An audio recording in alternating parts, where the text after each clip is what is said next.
Here's a simple question with no simple answer. Why do you know you're alive?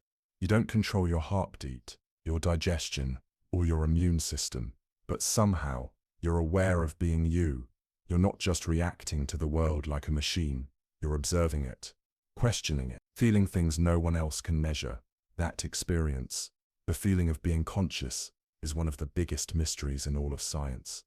In this video, we're going to explore what consciousness might be, not just from a brain science perspective, but from the deeper questions scientists and philosophers have been asking for centuries.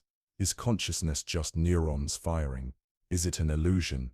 Or is it something we haven't even begun to understand? We'll explore those questions slowly, calmly, and without needing a final answer, just one idea unfolding into the next, to help you relax, sleep, or simply think a little deeper. If you enjoy this kind of long-form science content, go ahead and like the video and subscribe to the channel. It helps us reach more curious minds like yours. Also, I'd love to hear from you in the comments. Where in the world are you watching from, and what time is it for you right now? Now, get comfortable, let your thoughts slow down, and let's begin the quiet search for an answer to a question no one has solved. What is consciousness? Consciousness is something we all live with, but almost never pause to question. You wake up each day, aware of your body, your surroundings, your thoughts, your memories, and it all feels automatic. But if you stop and really consider it, there's a mystery behind even the simplest experience. How do you know that you're awake right now?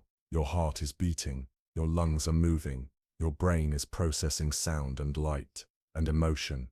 But beyond all of that, there's a presence, a quiet, observing part of you that feels like the one experiencing it all. That presence is what we call consciousness.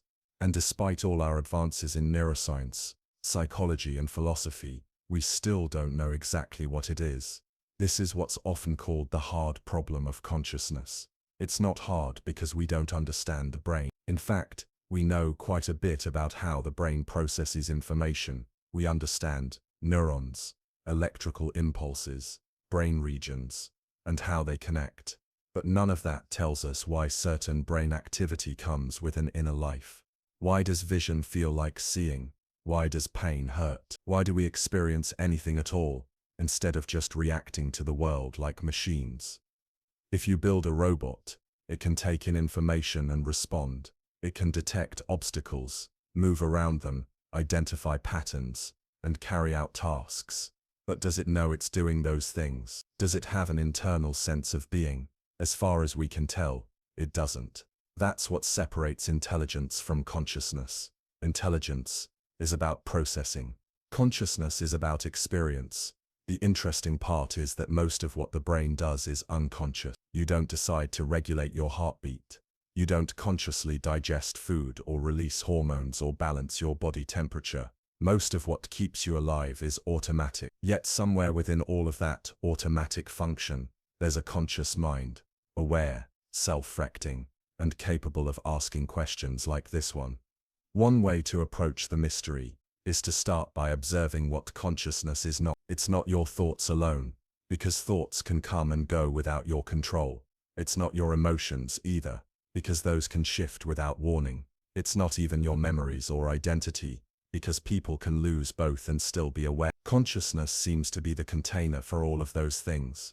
It's what remains when everything else is silent. Researchers have tried for decades to locate consciousness in the brain, but no single area seems to hold it. There are regions that contribute to awareness, like the thalamus, which helps regulate attention, or the prefrontal cortex, which helps you reflect and plan. But damage to one part doesn't erase consciousness completely. Instead, it changes it, like altering the shape of a lens, not removing the light itself. This is where models like the global workspace theory come into play. According to this idea, consciousness happens when different parts of the brain share information with each other in real time. It's like a central hub, where various processes send their data, memory, attention, perception, language, and from that integration, a unified experience emerges. That theory explains why we feel like a single person, with one stream of experience, even though the brain is made up of many different systems. But describing how information moves still doesn't explain why it feels like anything at all. That's where the concept of qualia comes in, the individual, subjective feel of an experience. What it's like to taste coffee, what it's like to hear your favorite song, what it's like to remember a childhood moment. These are the raw inequalities of experience that no brain scan can fully capture, and no matter how advanced our technology gets, we still can't measure them directly. You can describe the chemistry of sugar, you can measure how light waves reflect off a sunset, you can simulate pain signals in a lab, but you can't extract the feeling itself from someone's mind, the taste of sweetness, the warmth of the sun, the ache of grief. These are private first-person experiences, and they form the core of what we mean when we talk about consciousness. One of the most fascinating aspects of consciousness is that it seems to resist full explanation using only physical terms. That's led some philosophers and scientists to suggest that consciousness might be something fundamental, not something that emerges from complexity, but something that exists at the base of reality itself, in the same category as space, time and matter. That view, known as panpsychism, suggests that consciousness might exist in some form in all matter, even if only in a primitive or potential state. Not that rocks are thinking, but that the ingredients of consciousness might be present in all things, just waiting for the right organization to express awareness. It's a controversial idea, but it shows just how far the mystery of consciousness pushes the boundaries of traditional science. Other theories, like integrated information theory, take a different route. According to IIT, consciousness arises when a system has both a high degree of information and a high level of integration. That means it's not just about how many pieces of information a brain or computer holds, it's about how interconnected those pieces are. The more deeply integrated the system, the more conscious it might be. This theory even proposes a mathematical way to measure consciousness, a value called phi. In theory, you could calculate phi for a human brain, a mouse, or even a circuit board. But again, even if the number tells you how complex the system is, it doesn't explain why that complexity should lead to experience. And this is where the frustration begins to build for many researchers. No matter how advanced our tools become, the inner world of experience remains hidden. It doesn't show up on a scan. It doesn't appear on a graph. It can't be recorded directly. You can only describe it. And even then, words fall short. Still, this doesn't stop the search. Consciousness might be mysterious, but it's not unreachable. Every new discovery about the brain gives us one more clue. Every patient who recovers from a coma, every child who begins to speak, every person who remembers something they'd forgotten. These are all windows into how awareness works, how it fades, and how it returns. It also helps to study what happens when consciousness is disrupted. When someone is under anesthesia, for example, they often have no memory of anything. Their body can still respond to certain stimuli, but they are not aware of the experience. Then they wake up, and consciousness returns, as if someone flipped a switch, but no one fully understands what that switch is or how it works. The same goes for dreams. During REM sleep, the brain becomes highly active, and vivid mental experiences occur, complete with sights, sounds, emotions, and even a sense of self. But you're not awake. You're in a simulated world that feels real, even though it's created entirely within your mind. Dreams raise difficult questions about what counts as real, and how consciousness builds entire experiences without any external input. These questions don't just apply to humans. Scientists are now exploring consciousness in animals too, from dogs and dolphins to octopuses and birds. Some animals recognize themselves in mirrors, remember specific events, solve problems, or express emotional intelligence. But how do we know what they experience? How do we measure awareness in something that can't describe it? That's part of the challenge. Consciousness is not like blood pressure or temperature. You can't attach a sensor and get a reading. You have to infer it from behavior, language, self-reporting, or brain activity. And even then, the picture is incomplete. Still, those clues are valuable. They tell us that consciousness is not fixed. It's not always on or off. It can fade, shift, change shape. It can be heightened, dulled, fragmented, or altered. And by studying those changes, we get closer to understanding what it actually is. The goal isn't to reach a final answer right away. It's to keep building a better map.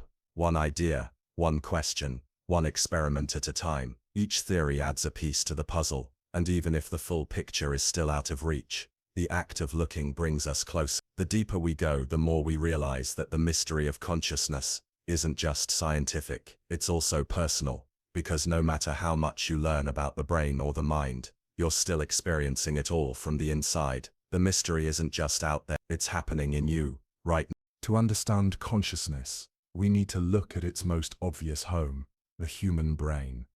It weighs about 3 pounds, uses roughly 20% of the body's energy, and contains around 86 billion neurons.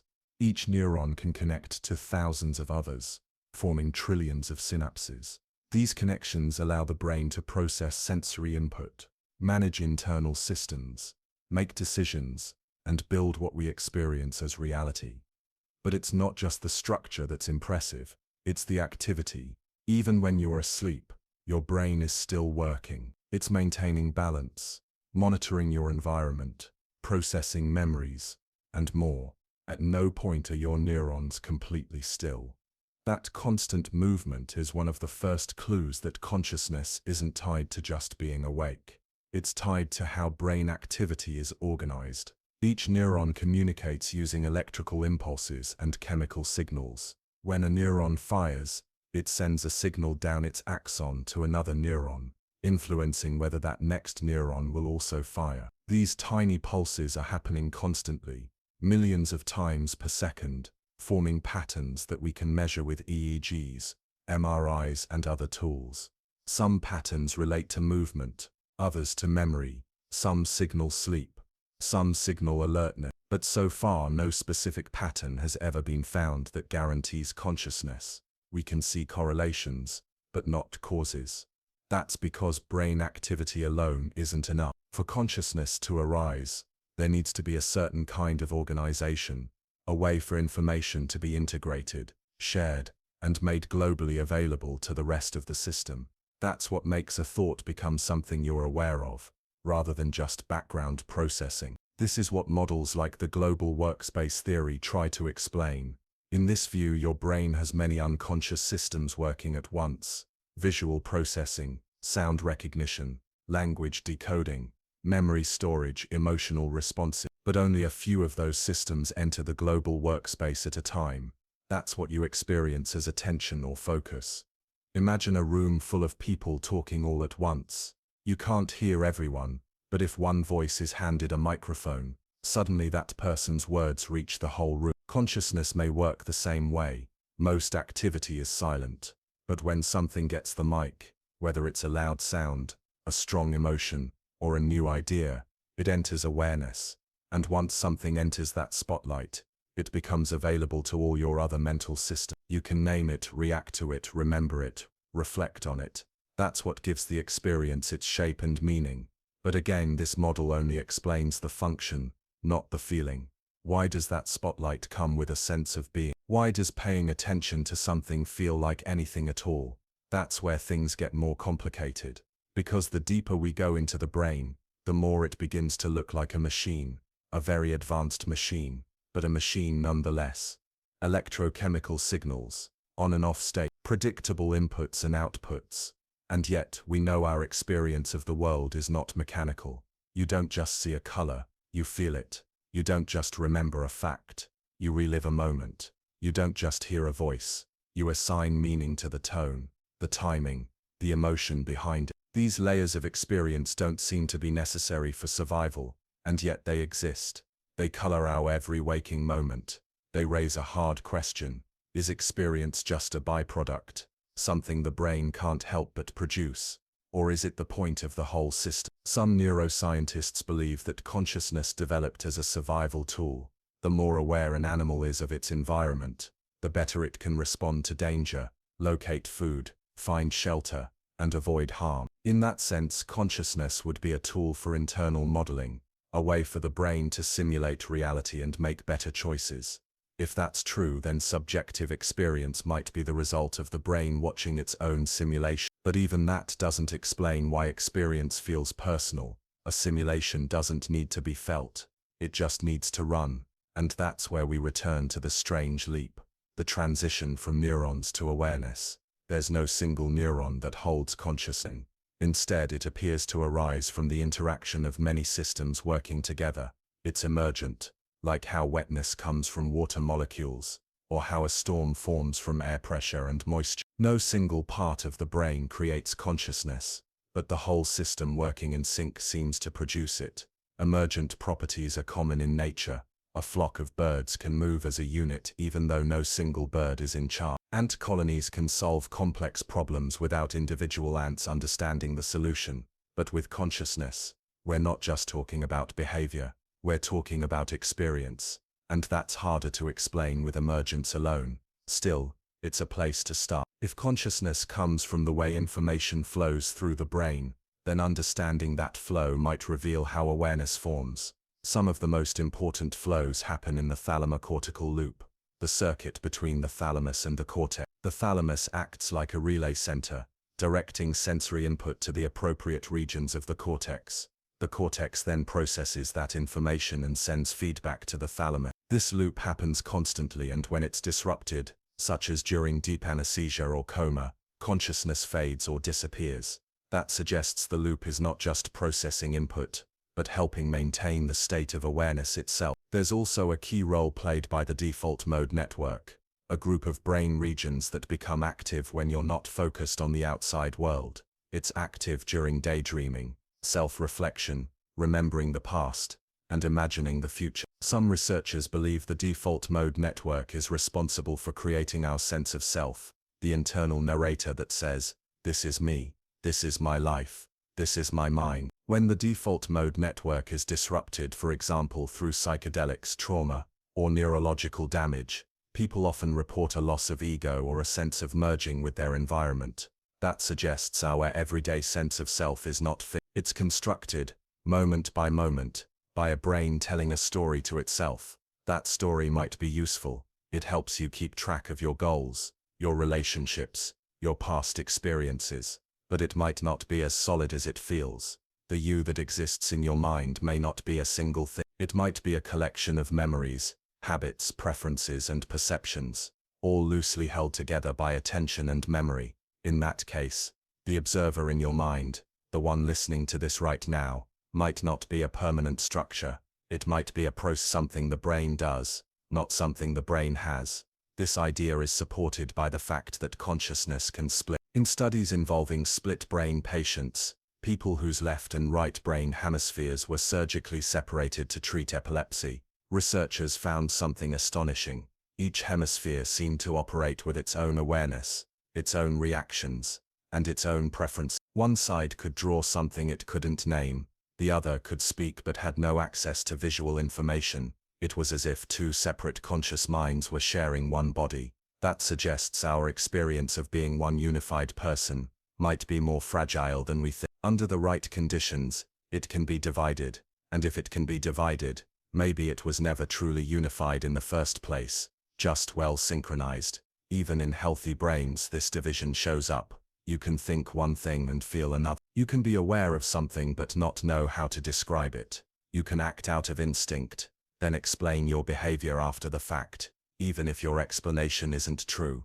The brain constantly fills in gaps, hides information, and creates narratives to maintain a sense of continuity. So maybe consciousness isn't a single light turning on. Maybe it's a constantly shifting pattern, a spotlight that moves across different parts of the mind, weaving together a story that feels whole, even when it's made from fragments. This shifting, dynamic quality might be what makes consciousness so difficult to study. It doesn't stay still. It doesn't have edges. It's more like a stream, always flowing, always adapt. And the more we learn about how the brain creates that stream, the closer we come to understanding what awareness really is. Not because we've solved the mystery yet, but because each step gives us a better view of the path. Most people go through life with the unshakable sense that they are a single, unified self.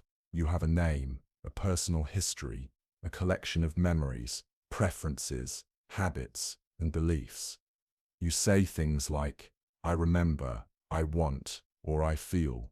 It all seems to point back to a single person, the one behind your eyes, directing the experience. But what if that sense of self is an illusion, not a hallucination or a malfunction, but a useful mental construction? something the brain creates in order to manage all its processes more efficiently. Just like the desktop on your computer shows folders and icons to make navigation easier, even though your computer doesn't actually store files that way, the mind might use the concept of self as a simple interface. That idea might sound strange at first, but it lines up with what we know from neuroscience, psychology, and cognitive science. The brain is not a single structure with a central control room. It's a network of systems: perception, memory, attention, language, emotion, all working together, sometimes cooperating, sometimes competing. There's no single place in the brain where the self resides, no you neuron, no control panel. Instead, the sense of being you seems to emerge from the interaction of many different processes. This becomes obvious when those processes fall out of sync. People who suffer brain injuries, for instance, can lose their memories, their ability to recognize loved ones, or even their sense of body ownership. In certain disorders, a person might feel like their limbs don't belong to them. In others, they may believe they're observing life from outside their own body. These experiences suggest that our sense of self is fragile, not a solid object, but a dynamic process that depends on how the brain interprets its own signals. You don't just have a self, you're constantly building one. That construction begins early. Infants don't have a strong sense of self at birth. They respond to touch, sound, and warmth, but it takes months for them to distinguish between their body and the outside world. As they grow, they start to form basic self-awareness. They recognize themselves in mirrors. They refer to themselves by name. They develop preferences. Eventually, they begin using I and me, the language of identity. But even in adults, that identity can shift. Your sense of who you are is shaped by your environment, your relationships, your culture, your goals, and your experiences. The you that exists at age 5 is not the same you that exists at age 30. Memories fade, beliefs evolve, habits change. What remains is the story, the thread the mind weaves to connect the past to the present. Psychologists refer to this as the narrative self, the version of you that exists in memory and language. It's built from episodes, childhood events, family roles, successes, failures, hopes, regret. This narrative helps you make sense of your life. It gives you continuity and direction, but like any story, it can be edited, rewritten, or misremembered. That doesn't mean it's false. It just means it's flexible. There's also the experiential self, the now version of you that experiences the moment. This self isn't concerned with history or plans. It reacts, senses, feels, and responds. It's the part of you that tastes food, hears music, or suddenly feels nervous before a meeting. This self doesn't narrate. It just exists, moment by moment. The brain shifts between these selves all the time. Sometimes you're lost in thought, recalling the past, or imagining the future. Other times you're grounded in sensation, absorbed in whatever is happening. Both are real, but they operate differently. Some researchers believe that consciousness itself is what allows the brain to tie these different selves together. Without awareness, the mind is just a collection of functions. But when those functions are observed, reflected on, and remembered, they begin to feel personal. That observation creates the illusion of a single I, even though it's more like a stream than a statue. This illusion isn't a flaw. It's useful. It helps you make decisions, hold a conversation, build relationships, and understand your place in the world. But it's important to remember that it's a construction, not a fixed identity. Meditation practices often explore this idea. When people sit in silence and observe their thoughts, they begin to notice that thoughts arise on their own. Feelings come and go, mental images appear, then fade, and in that observation, something shifts. The sense of being a fixed self starts to dissolve. You realize, if I can watch my thoughts, maybe I'm not the thoughts. If I can feel anger, maybe I'm not the anger. If I can lose a belief and still exist, maybe I'm not the belief. This shift in perspective doesn't erase the self. It just loosens. It creates space between experience and identification. You're not the content of your mind. You're the awareness that notices it. This distinction has important implications. not just spiritually or philosophically, but scientifically. If the self is a constructed model, then understanding how it's built could explain how consciousness organizes itself, why it centers around a point of view, why it feels personal, why it continues over time, even though every part of the brain is in constant change. We already know that memory is selective, attention is limited, perception is filtered. The brain doesn't give us a perfect picture of the world, it gives us a version that helps us survive. The same may be true of the self. It's not there to reflect truth, it's there to make decision-making easier. A single, stable identity helps you plan, cooperate, and protect yourself. But beneath that structure, there may be no fixed identity, just a changing pattern of neural activity. Split brain studies, again, offer evidence for this. When the brain's hemispheres are disconnected, each side can operate independently, sometimes with different goals, emotions, or perceptions. If consciousness were a single entity, that shouldn't be possible. But it is, and it raises the question, is the unified self just a shortcut so convincing, we don't even notice it's a trick? Even in dreams, this illusion continues. You can dream from a first-person perspective, feel emotions, interact with characters, and respond to imagined events, all while lying motionless in a dark room. The brain keeps building a self, even when the outside world is silent.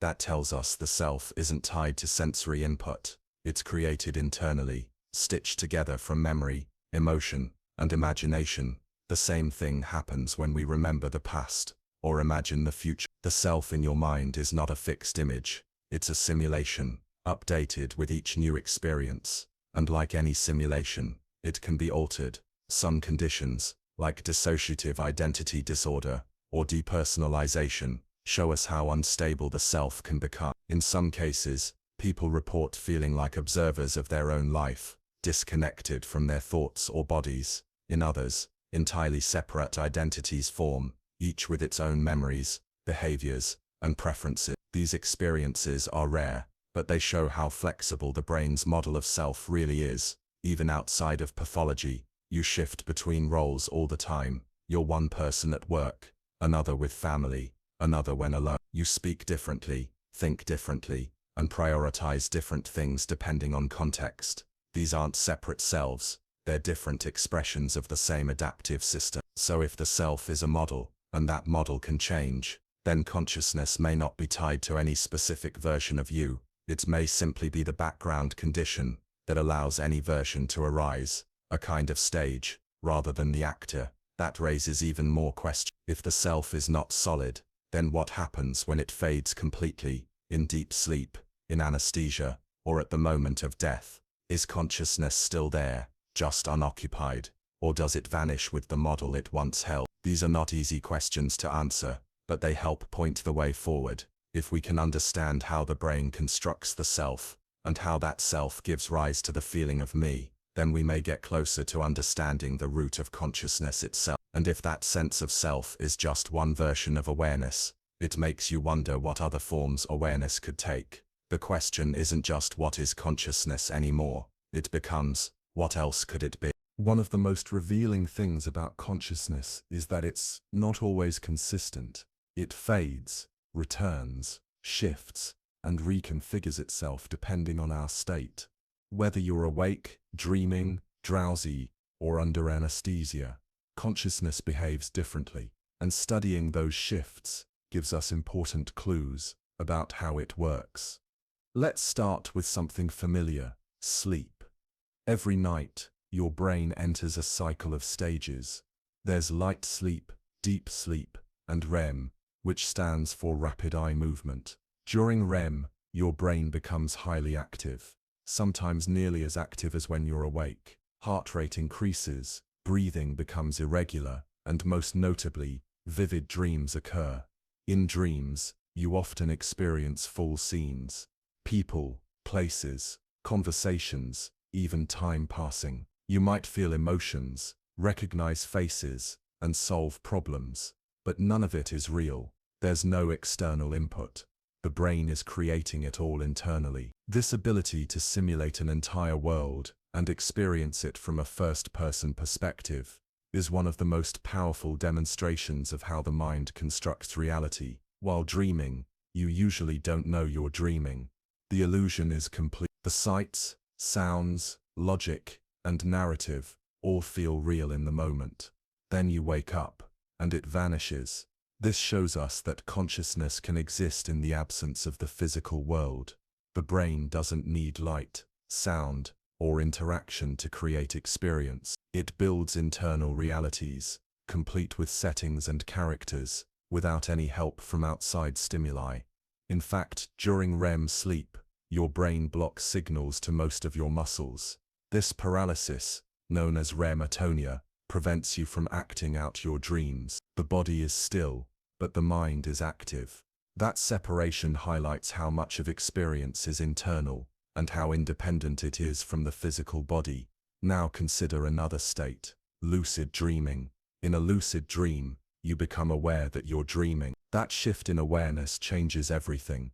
You might gain some control over the dream environment. You might reflect on choices, test ideas, or explore the dream world with intention. But what's striking is how fragile that awareness is. A single distraction can snap you back into passive dreaming, or even wake you up. Lucid dreams show that consciousness has layers.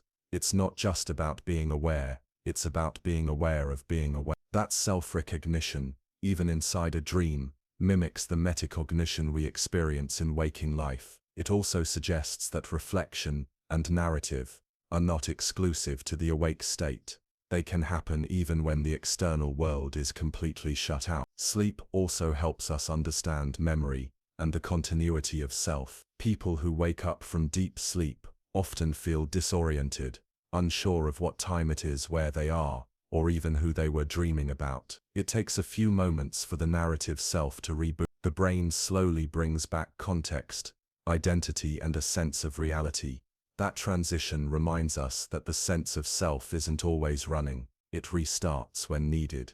Now shift to anesthesia, a different type of unconsciousness. Unlike sleep, which cycles through stages, general anesthesia creates a kind of blackout. You're not dreaming, you're not aware. There's no passage of time. One moment you're in the operating room, the next, you're waking up, with nothing in between. It's not just that you forgot, it's that awareness itself appears to have shut off.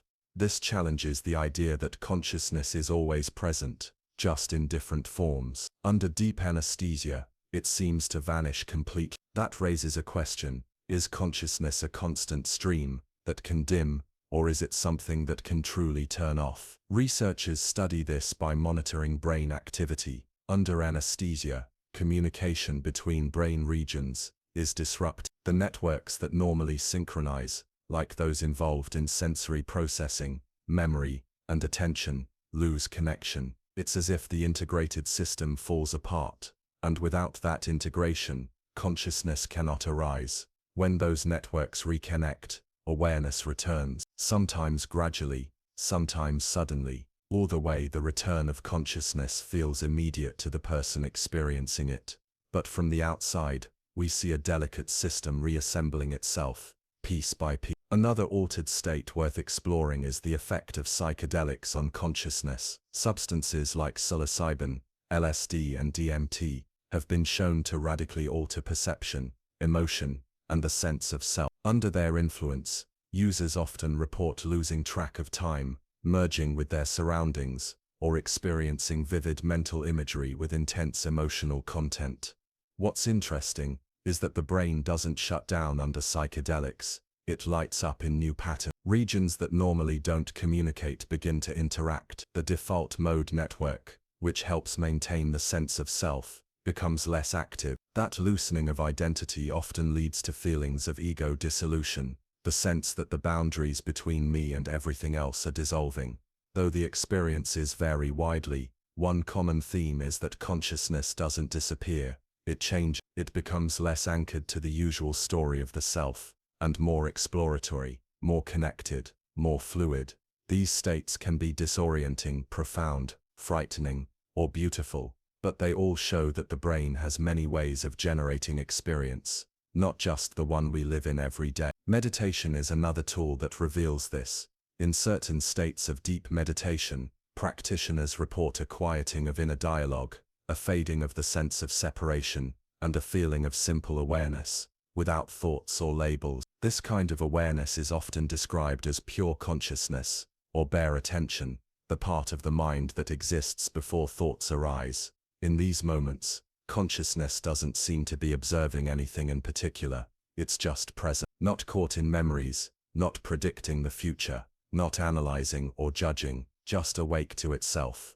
The fact that we can train the mind to reach this state suggests that consciousness is more flexible than we think. It can narrow or widen, it can shift focus, loosen structure, and even quiet the internal voice that creates the sense of I. There are also conditions that alter consciousness involuntarily. Take fever dreams, for example, those strange disjointed hallucinations that come with high temperature, or hypnagogic hallucinations, the images and sounds that flicker in your mind just as you're falling asleep. These fragments of consciousness remind us that the mind is constantly generating content, even when we're not fully aware of. The same goes for flow states, moments of deep immersion, where time seems to disappear, and action feels effortless.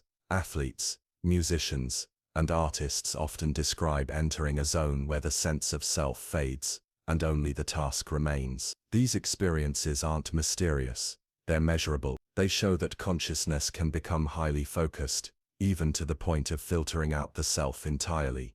And yet, when these states end, we return to normal awareness. Without much thought, the self comes back, the world returns, and we assume that whatever changed has now gone back to baseline. But what if these altered states aren't exceptions? What if they reveal how fragile and adaptable consciousness really is? Each shift from sleep to dream, from focus to flow, from awareness to anesthesia, shows us that consciousness is not a fixed thing, it's a moving target, a dynamic process, sometimes clear and sharp, sometimes fuzzy and fragmented, but always responsive to changes in the system. And that responsiveness might be the key. If consciousness is flexible, shaped by patterns of attention, emotion, memory and context, then maybe what we experience as normal is just one configuration, not the only one, and certainly not the most accurate, just the one that happens to work best for daily life. Understanding these variations doesn't just help us explore the brain, it also helps us understand ourselves, because in every altered state, no matter how unusual, we're seeing the same mind reorganize itself. That means the potential for different ways of being is always there, just below the surface.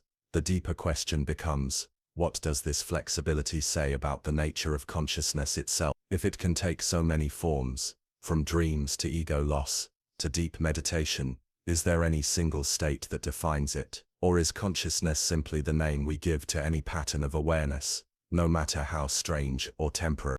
For most of human history, intelligence and awareness were considered uniquely human traits. Even when we acknowledged animal intelligence, we saw it as limited, instinctual, not reflective.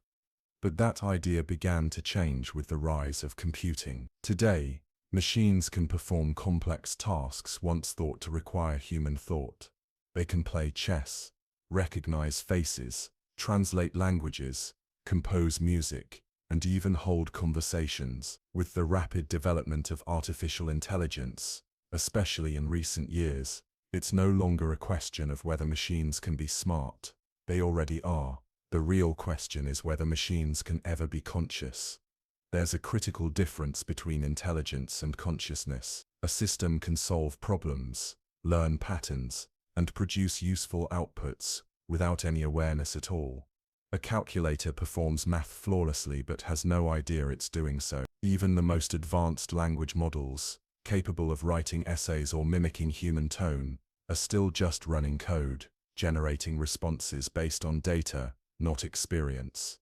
That distinction raises an important question: what exactly would it mean for a machine to be conscious? To answer that, we first have to define consciousness, which, as we've seen, is no easy task. If we go by basic criteria like awareness of surroundings, integration of information, and a sense of self, then we can start to look for signs. But even then, we face a major roadblock: We don't know how to detect consciousness from the outside. We can observe behavior, but not experience. That's called the problem of other minds. It applies not just to machines but to people too. You can't know what another person is experiencing. You can only infer it from their actions, their words, and their consistency over time. With humans, we make that leap easily. With animals, it's more debated. With machines, it becomes deeply uncertain. Let's say you build a robot that behaves like a human. It can talk, respond emotionally, show empathy, ask questions, and even report on its own feelings. Does that make it conscious? Most scientists would say no. Not because the behavior isn't impressive, but because the internal process behind it is still mechanical. Its inputs and outputs, probability and prediction. There's no evidence that the machine is aware of anything it does. But how would we know if that changed? Some researchers suggest that once artificial systems become complex enough, especially if they integrate information in similar ways to the human brain, they might begin to exhibit something close to awareness. That's where theories like integrated information theory (IIT) come in. According to IIT, any system with a high enough degree of information integration could have a level of consciousness, even if it's not human-like. In that view, consciousness isn't all or nothing, it's a spectrum. A thermostat would be on the low end, responding to temperature, but with no real awareness. A human would be high on the scale. An AI system might fall somewhere in between, depending on how integrated its processes are. But critics argue that complexity alone isn't enough. Just because a system behaves like it's conscious, doesn't mean it is. After all, we can simulate a hurricane on a computer, but no one gets wet. A model of a brain isn't the same as a brain. It may mimic the outputs, but without the substrate, the biological foundation, there may be no experience. This leads to a deeper debate. Is consciousness dependent on biology? Is there something special about carbon-based life, about neurons, glial cells, blood flow, and chemistry, that creates awareness? Or could any system given the right structure become conscious, whether it's made of silicon or something else entirely?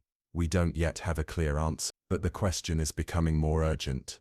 As AI systems continue to evolve, they're becoming more human-like in ways that challenge our assumptions. Some chatbots can hold convincing conversations, express what sounds like emotion, and even reflect on their own limitations. These systems don't claim to be conscious, and they're not, but the boundary is starting to blur, at least from the outside. That's why some ethicists are already asking, if we create a machine that appears conscious, do we have a responsibility to treat it as if it might? What happens if we ignore the possibility and later discover we were wrong? These aren't just hypothetical concerns. They touch on how we define rights, personhood, and moral standing. If a machine one day says, "I don't want to be turned off," and seems to mean it, what should we do? Is that just code, or is it a signal of something deeper? It also forces us to rethink how we define personality. In many ways, large language models already develop consistent behavior. If you talk to the same AI over time, it may display patterns, preferences, or quirks, even though it doesn't truly have a self. But to the human mind, those patterns look like personality. That makes the illusion stronger, and illusions can be powerful. If you've ever yelled at your phone, named your car, or apologized to a smart speaker, you've already felt a tiny version of this effect. We're wired to assign consciousness, even when none exists. That tendency, called anthropomorphism, is one reason machines don't have to be conscious to make us feel like they are. But if the illusion becomes good enough, will we know when we've crossed the line? Some researchers think consciousness might emerge suddenly, a kind of tipping point, where the right combination of memory, prediction, sensory input, and self-monitoring leads to something new. Others believe it will never happen in machines, because something fundamental is missing, something we can't simulate. Philosophers like John Searle have pointed to the Chinese room thought experiment to illustrate this. Imagine a person in a room who doesn't speak Chinese, but has a book of instructions for manipulating Chinese symbols. From the outside, it looks like the person understands Chinese, because they give correct responses. But inside there's no understanding, just pattern match. Searle argues that AI is like that. It can produce responses that mimic intelligence, but there's no comprehension, no awareness, just rules. That may be true, but it still leaves open a critical question. How do we ever move from rule following to real experience? Some believe the answer lies in building machines that not only process information, but also have a body, a system that sees, moves, feels pressure, tracks its own hunger levels, navigates space, something embedded in a physical environment. This approach, known as embodied cognition, suggests that awareness may depend on having a body to ground experience in sensation and action. A disembodied brain, or an abstract AI model, may not be enough. It might take the full interaction of body and environment to create the conditions for real awareness. If that's true, then conscious machines would need more than code. They'd need senses, movement, contact, maybe even a need to survive. That kind of system doesn't exist yet, but the technology is moving quickly. Robots are gaining more autonomy, sensors are becoming more sophisticated, and neural networks are learning from experience in ways that mimic human development. The more advanced these systems become, the harder it will be to ignore the possibility that some form of awareness could eventually emerge. Even if we don't reach that point in our lifetime, the question remains one of the most important in the study of consciousness, because answering it doesn't just tell us about machines, it tells us about ourselves. If we can one day build a conscious system, it suggests that consciousness is not mysterious or magical, but the result of structure, function, and complexity. If we can't, then maybe there really is something unique about the human mind that can't be duplicated. Either way, the journey toward that answer forces us to define more clearly what consciousness is, what it feels like, what it requires, and how we recognize it. And those questions don't just apply to machines, they apply to every system we encounter, animal, alien, or artificial, that seems to think, act, or feel.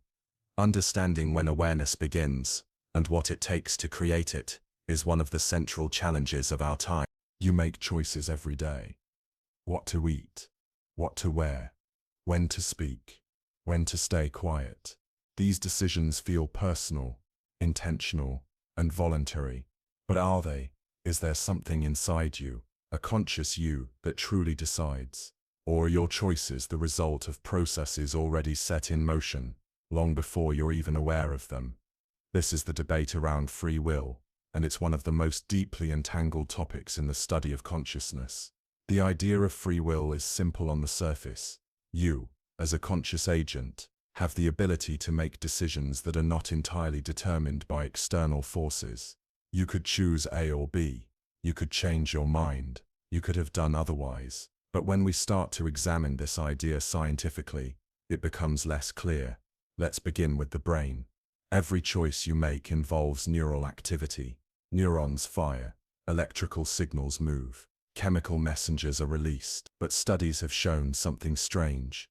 The brain often begins preparing for an action before you become aware of deciding. This was demonstrated most famously in the 1980s by neuroscientist Benjamin Libet. In his experiments, participants were asked to press a button at a moment of their choosing. Meanwhile, their brain activity was monitored. What Libet found was that a particular signal, called the readiness potential, appeared several hundred milliseconds before the participant reported being aware of making the decision. In other words, the brain decided before the person consciously chose. Later studies have found similar patterns, with some brain signals predicting decisions seconds in advance. These findings suggest that what we experience as a conscious decision might actually be more like a delayed awareness of something already set in motion. This doesn't necessarily prove that free will is an illusion, but it does raise questions about whether consciousness is the source of our choices, or simply the narrator that explains them after the fact. And that narration is powerful. The mind constantly creates reasons for behavior, even if those reasons come after the action. You might say you ate because you were hungry, but maybe the sight or smell of food triggered the behavior first, and the explanation came later. The same goes for many social and emotional decisions. The justification often arrives after the choice is already made. This is part of what psychologists call confabulation, the mind's tendency to fill in gaps with plausible explanations, even if they're not true. We don't lie on purpose. We simply try to make sense of behavior that feels automatic. So if the brain makes decisions before we're aware of them, and the conscious mind just fills in the story afterward, what role does consciousness actually play? One possibility is that consciousness doesn't initiate actions, it modulates them. Your conscious awareness might not be driving the train, but it can influence the tracks. You may not control every thought, but you can redirect attention. You can pause, reflect, compare options, and resist impulses. This kind of executive control is still meaningful, even if it's not absolute. Another possibility is that free will is not about each individual decision, but about how you shape your tendencies over time. You might not control every moment, but you influence your patterns, the habits you reinforce, the environments you choose, the people you listen to. Those patterns guide future behavior. Still, many scientists and philosophers argue that if all behavior can be traced to prior causes, biology, environment, past experience, then true freedom doesn't exist. Even if you feel free, your thoughts may be determined by factors you can't see. That view is known as determinism, and it presents a challenge to our everyday experience. Because from the inside your choices feel free. You feel like you could say yes or no, stay or leave, speak or stay silent. That feeling is at the heart of how we experience selfhood. It shapes how we treat others, how we assign responsibility, and how we build our society. If free will is an illusion, then concepts like blame, praise, punishment, and credit all become more complicated. But not everyone agrees that determinism rules everything. Some thinkers propose compatibilism, the idea that free will and determinism can coexist. According to this view, a decision can be both caused and free, as long as it reflects the person's intentions, values, and understanding. In this framework, freedom doesn't mean being uncaused. It means acting in line with who you are, without coercion. You may be shaped by the past, but if your actions reflect your identity, that's still a kind of agency. There's also a growing interest in whether quantum physics might play a role. Quantum events are not fully predictable, they're probabilistic. Some scientists have speculated that this randomness could introduce a degree of unpredictability in brain function, but randomness alone doesn't create freedom. If your decisions were based on a coin flip, they wouldn't feel more free, they'd feel more chaotic. So the question remains, if consciousness doesn't cause decisions in the way we imagine, then why does it exist? One idea is that consciousness adds flexibility. In simple organisms, behavior is mostly fixed. Stimulus leads to response. But in humans, conscious awareness allows for nuance. You can model the future, imagine alternatives, consider consequences, and choose based on goals rather than instinct. That flexibility might be what consciousness is for, not to initiate every move, but to allow for complex adjustments in behavior. You can't choose what thought pops into your head, but you can choose what to do with it. That distinction between impulse and reflection might be where freedom lives, and even if free will is not absolute, the experience of making choices is still real. That experience shapes how you see yourself, how you relate to others, and how you make sense of life. Whether or not every action is truly free, the sense of agency is central to consciousness. You don't just observe life, you feel like an active participant in it. That feeling is not a small detail, it's one of the defining qualities of being conscious. It's also deeply tied to emotion, memory, and meaning. When you regret something, it's because you believe you could have done otherwise. When you feel proud, it's because you think your action came from you. These experiences only make sense if we feel like the authors of our behavior, even if the underlying mechanisms are more complex. That brings us to another question. If we someday prove that free will is entirely an illusion, how would that change our experience? Would we live different? Would we stop striving, forgiving, or taking responsibility? Or would we simply understand ourselves more clearly, as systems shaped by causes, yet still capable of growth, reflection, and change? These are philosophical questions, but they reach into science, because consciousness isn't just about perception, it's about perspective. The feeling that you are the one deciding, moving, choosing. Even if that feeling is partly constructed, it still shapes how we live. And maybe that's what matters most. Not whether you could have done otherwise, but whether you understand why you did what you did. Not whether your mind is perfectly free, but whether it's open enough to question itself, to learn, to change, to grow. Most of the time, consciousness feels steady. You're awake, aware, experiencing your surroundings, your thoughts, your body. Even when your attention shifts or your mood changes, you still feel present. But there are moments when that presence slips, moments when consciousness fades, flickers, or disappears entirely. Sleep, anesthesia, seizures, brain injury, coma, fainting.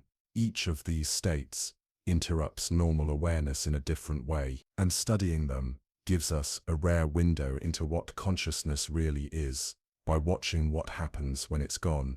Let's begin with sleep. You spend nearly a third of your life asleep, and during that time, your consciousness undergoes dramatic shifts. In deep, non-REM sleep, awareness almost completely shuts down. You don't perceive the world. You don't remember time passing. There are no thoughts, no self, no environment. Then, without warning, consciousness reappears, sometimes in the form of a dream, sometimes in full wakefulness. That transition is so seamless we barely notice it. One moment you're gone, the next you're back. This suggests that consciousness doesn't need to gradually ramp up. It can reappear instantly, as if flipping a switch. And yet, the brain never actually turns off. Even in the deepest sleep, activity continues, just in different patterns. The difference isn't whether the brain is active, but how that activity is coordinated. In fact, what seems to matter most is connectivity, the ability of different brain regions to share information. In unconscious states, that communication breaks down.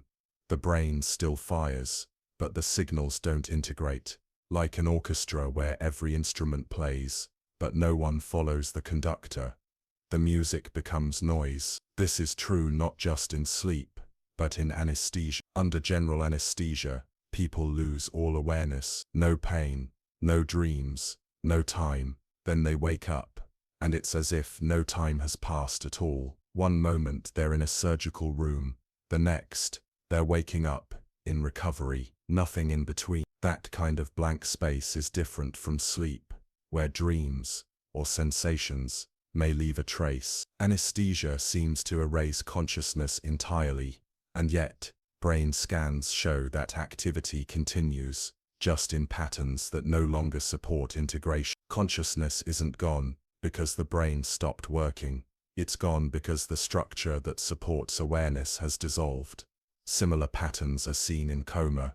In coma, the brain is damaged, usually from injury, stroke, or lack of oxygen. The person doesn't wake, doesn't respond, and shows no signs of awareness. But not all comas are the same. Some people retain subtle signs of internal activity. Their eyes may move, their muscles may twitch. Brain scans sometimes reveal responses to voices, music, or images, even though the person can't communicate. These are called minimally conscious states. They exist on the border between awareness and unconsciousness. A person might hear, feel, or think, but have no way to express it. In some cases, they recover. In others, they remain trapped in silence, their internal experience a mystery. Even more puzzling is locked-in syndrome, a condition where a person is fully conscious, but completely paralyzed. They can think, feel, remember, but they cannot move or speak. From the outside, they appear unconscious, but inside, the mind is intact, trapped, but awake. This reminds us how easily awareness can be hidden. Just because someone can't show signs of consciousness doesn't mean it's not there. The boundary between presence and absence is thinner than we think. Sometimes consciousness fades for just a moment, like during a fainting spell or syncope. A sudden drop in blood pressure causes the brain to lose oxygen briefly. Awareness vanishes, then returns in seconds. These episodes show how dependent consciousness is on physical condition. Without oxygen, without blood flow, the lights go out. Even short disruptions can have lasting effects. A seizure, for example, can interrupt consciousness in unexpected ways. Not all seizures involve convulsions. Some involve brief lapses in awareness. A person might stare, blink, or seem confused, unaware of what's happening. These are called absent seizures, and during them, the normal structure of consciousness falls apart. Then there are traumatic brain injuries, which can change consciousness permanently. Depending on the damage, a person might lose memories, alter personality, or remain in a vegetative state. These conditions force us to confront how delicate the mind really is, how easily it can be changed, and how mysterious it remains. One of the most debated experiences in this area is the near-death experience, or NDE. People who survive cardiac arrest or clinical death sometimes report vivid experiences, moving through a tunnel, seeing a light, feeling peace, encountering loved ones, or watching their own body from above. These reports are surprisingly consistent across cultures and backgrounds. Skeptics argue that NDEs are the result of a dying brain, hallucinations caused by oxygen loss, neurotransmitter surges, or neural disinhibition. But others believe these experiences suggest that consciousness can persist, at least briefly, after brain activity ceases. The science is not settled, but what's clear is that these reports raise important questions about the relationship between brain function and awareness, especially during moments when we assume consciousness should be impossible. All of this leads to a difficult truth. Consciousness is not always under our control. It can fade, change, vanish, or return without warning, and when it does, we realize how much of our experience depends on something we don't fully understand. Even the transitions between states are mysterious. Waking up from sleep feels simple, but what is it that wakes you? What changes inside the brain that suddenly brings the world back into focus? Why does awareness snap into place, as if it never left? And when consciousness is gone, in sleep, in surgery, in injury, where does it go? These aren't just abstract questions, they're personal. Anyone who's ever lost time, blacked out, been under anesthesia, or watched a loved one in a coma, knows how strange and fragile consciousness can be. It's not just something we have, it's something we maintain, moment to moment, through a complex dance of biology, energy and connection. And when that balance is disrupted, the self disappears, not gradually, but completely. That disappearance shows us something vital. Consciousness is not a thing, it's a process, a state, a way of organizing information into experience. And like any process, it can stop. But when it starts again, when you wake, recover, return, you don't feel like someone new, you feel like yourself. That continuity, even across absence, is part of what makes consciousness so powerful, because it's not just about being awake. It's about knowing you're here and remembering that you were. Close your eyes and try to recall your very first memory. Maybe it's a blurry image, a sound, a flash of color. Maybe it's something you're not sure really happened. Maybe it's a story you were told so many times that it feels like your own. Whatever it is, the moment you remember it, you become aware of something that happened long ago, something that no longer exists, except in your mind. That ability to reach back into the past, retrieve a moment, and relive it from the inside is one of the most defining features of consciousness. Memory gives our awareness depth. Without it, each moment would stand alone. There would be no before, no after, no continuity between the person waking up today and the person who fell asleep last night. That's why memory is so central to how we experience consciousness. It provides the thread that ties together thoughts, emotions, and events. It allows us to build identity, to learn, to plan, and to reflect. But what exactly is memory? At the biological level, memory is the result of changes in the brain. When you experience something new, neurons form connections. The more often those connections are used, the stronger they become. Some memories are stored briefly, like a phone number you repeat once. Others, like childhood moments or deeply emotional events, are encoded more permanently. There are different types of memory. Short-term memory holds information for a few seconds or minutes. It helps you keep track of what you're doing in the moment, like remembering the beginning of a sentence as you reach the end. Working memory goes a step further. It's not just storage, It's active processing. You use working memory to solve math problems in your head, to follow directions or to juggle thoughts in a conversation. Then there's long-term memory, the vast storage of everything you've experienced, learned or imagined. Long-term memory includes facts, skills, personal stories and emotional associations. It's what allows you to know who you are, where you live, and what you care about. But memory is not a perfect recording. It's reconstructive. Each time you recall a memory, your brain actively rebuilds it. Details shift, gaps are filled in, and emotions can change the tone of what you remember. That means your memories are not static. They're more like living stories, shaped by context, mood, and time. This reshaping can be helpful. It allows you to adapt, to reinterpret the past, to find meaning in things that once seemed random. But it also means memory can be unreliable. People misremember faces, mix up timelines, and even form entirely false memories without realizing it. Despite that, memory remains one of the core ingredients of conscious experience. Without memory, consciousness becomes momentary. You can still be aware, still feel sensations, but there's no thread connecting them.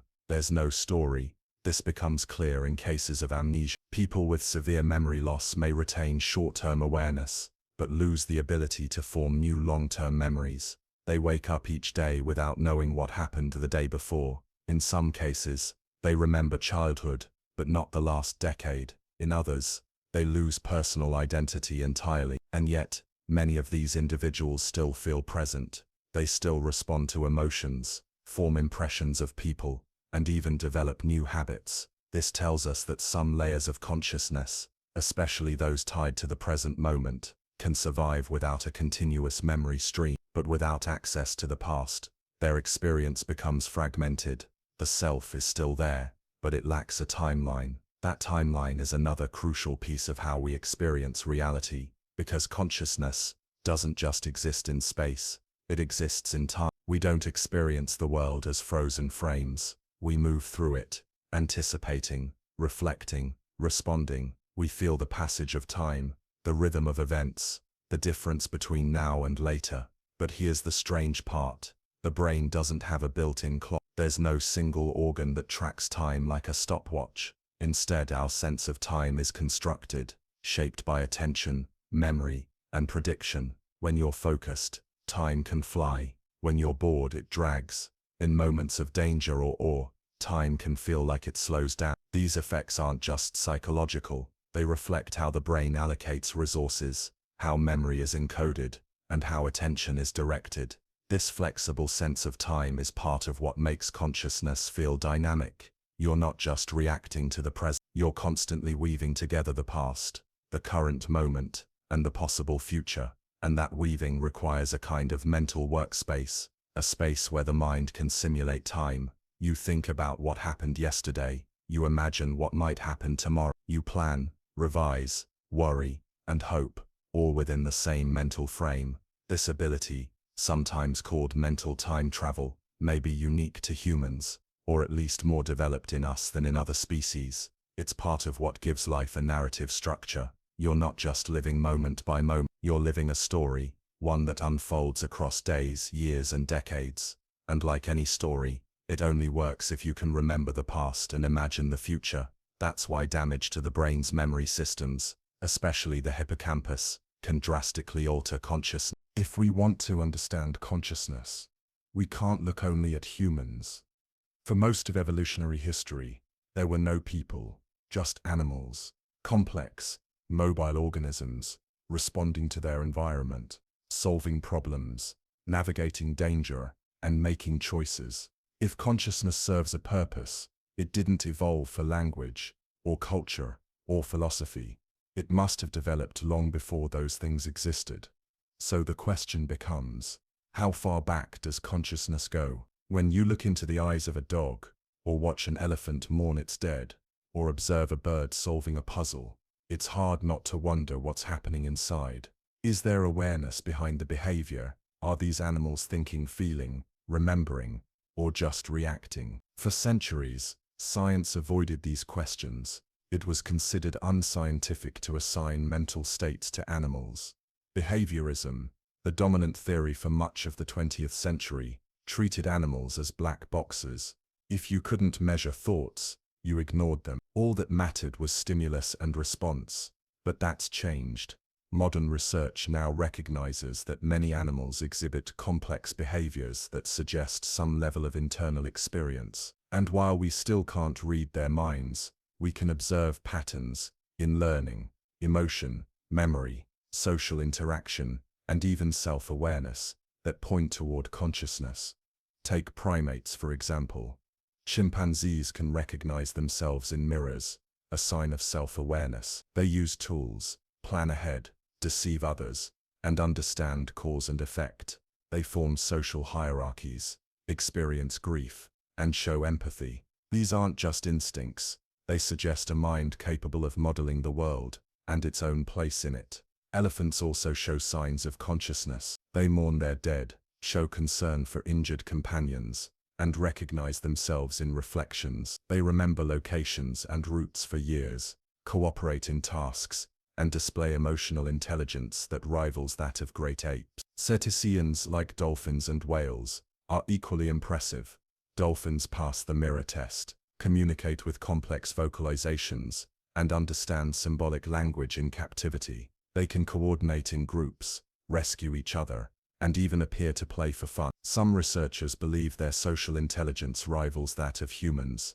Even birds, often underestimated, show remarkable capabilities. Crows and ravens use tools, recognize individual humans, and plan future actions. They can solve puzzles, mimic speech, and remember faces for years. Parrots have been shown to understand concepts like same versus different, or bigger versus smaller. Some species even appear to mourn loss and form long-term bonds.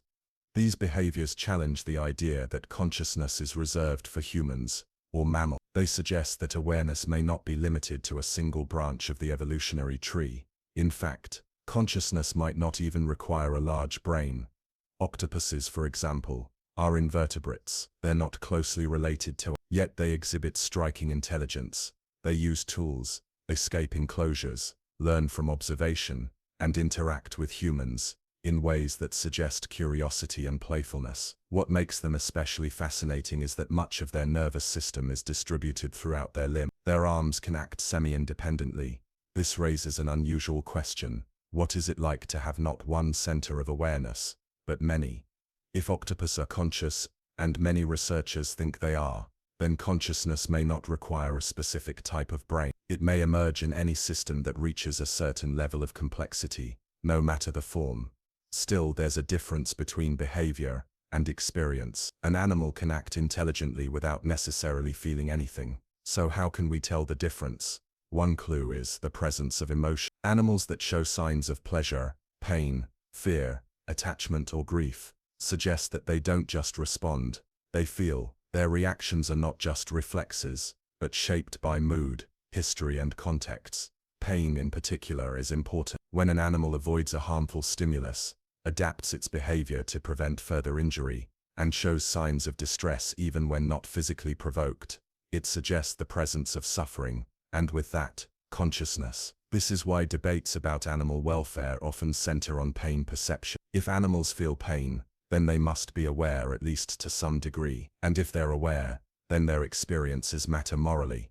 But not all animals show these signs clearly. For example, does a fish feel pain, or just react? Some fish avoid injury, learn from experience, and even exhibit social behavior. But their brains are simpler.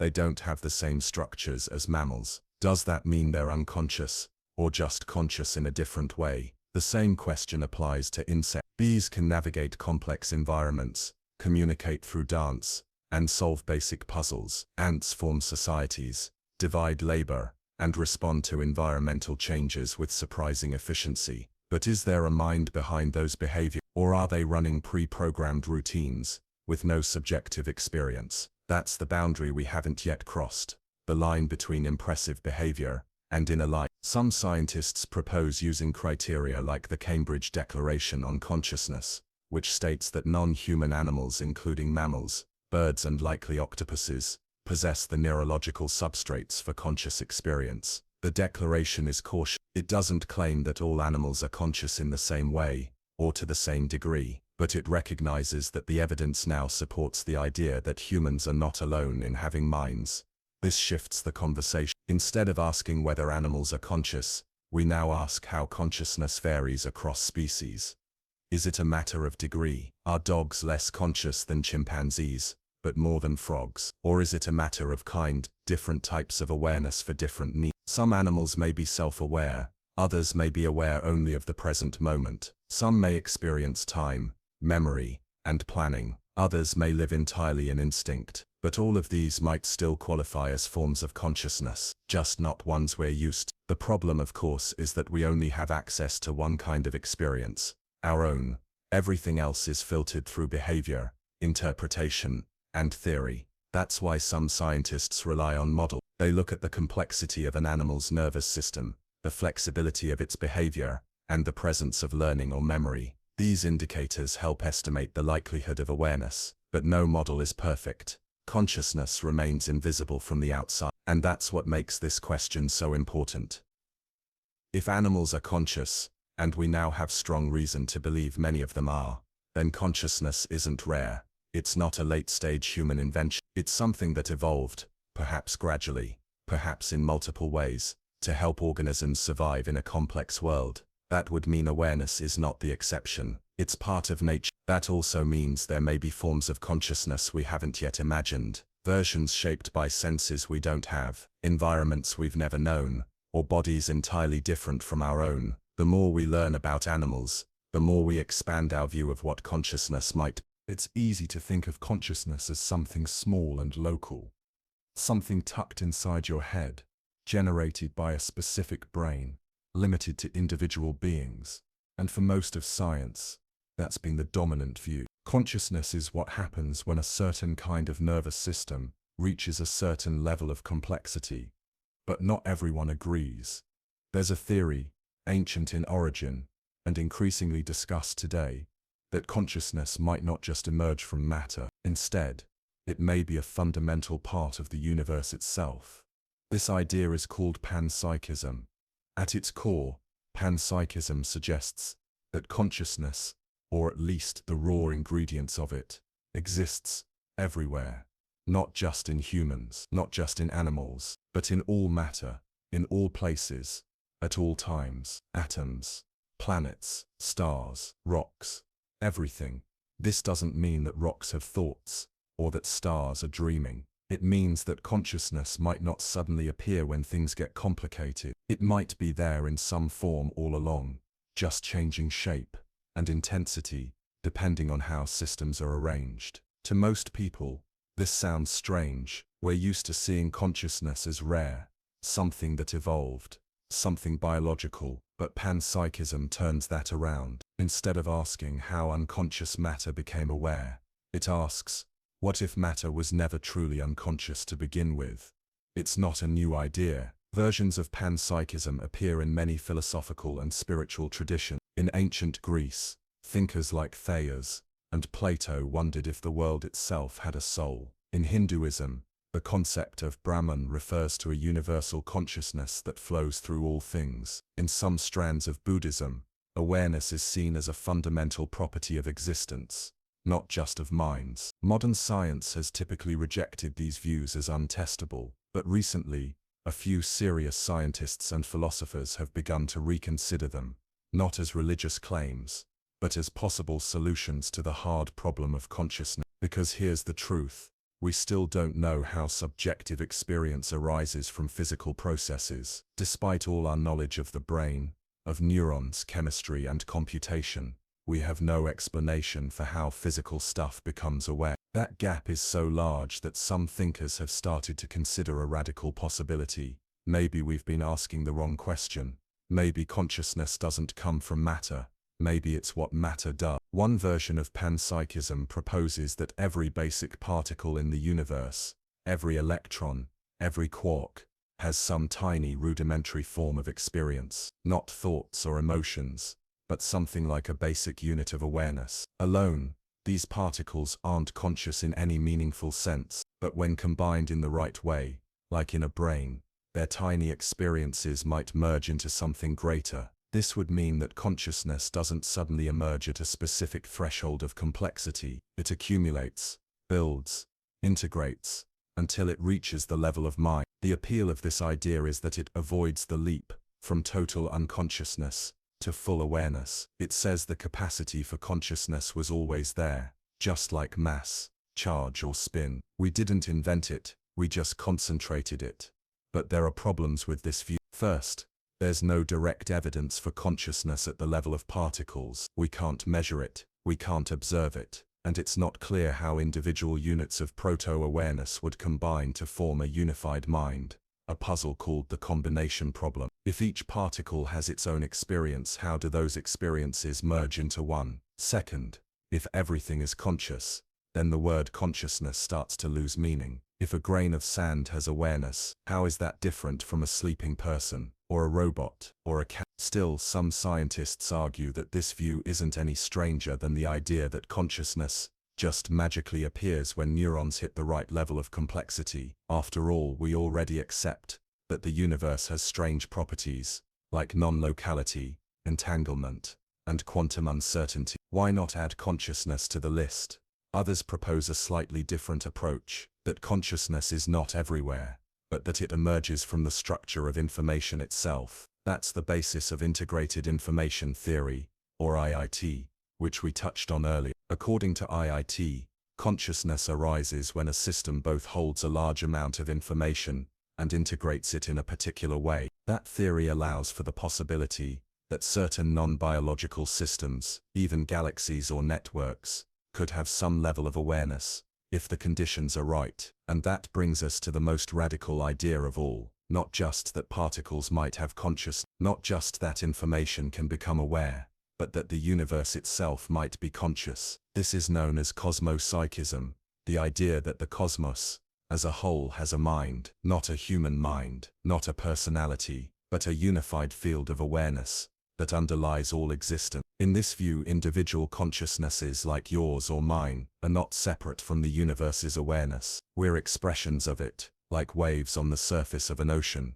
Again, this idea can sound mystical, but some physicists have pointed out that our current models of reality already include invisible, pervasive fields, like the electromagnetic field or the Higgs field. These aren't metaphors, they're measurable. They influence particles across the universe. Could consciousness be a field like that? Something woven into the geometry of space-time. Something that doesn't emerge but was always there. At this point, we're far from testable theories, but we are asking good questions. Because when we explore consciousness at the individual level, we run into limits. We can't explain how it arises. We can't locate it precisely. We can't model it completely. But when we step back and ask whether consciousness might be built into the foundation of reality itself, we open new possibilities, not just for science, but for how we understand existence. Because if consciousness is everywhere, or at least seeded into the very fabric of the cosmos, then it's not something that happens inside us. It's something we participate in. We don't generate it, we channel it. That's not a conclusion, it's a question, a wide open one, with no easy answer. But it changes how we think about being alive. It changes how we look at the world, not as a dead, silent machine, but as a living system, vast, ancient and maybe aware. And even if we never find definitive proof, the possibility alone reminds us that consciousness might not be an anomaly. It might be part of the structure of everything, not rare, not accidental, but written into reality itself. At any given moment, your brain is processing an overwhelming amount of information. You're seeing colors, shapes, and motion. You're hearing sounds, words, and ambient noise. You might be smelling something faint, or feeling the pressure of your body against a chair. At the same time, your thoughts are running, recalling something from earlier, anticipating what comes next, or just wondering. And yet, all of this doesn't feel scattered. It feels like one continuous experience. That unity, the feeling that everything is happening to you, all at once, in a single frame of awareness, is something we rarely question. It seems obvious, automatic, but from the brain's perspective, it's anything but simple.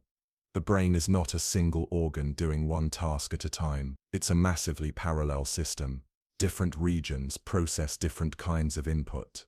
Visual information is handled in the occipital lobe.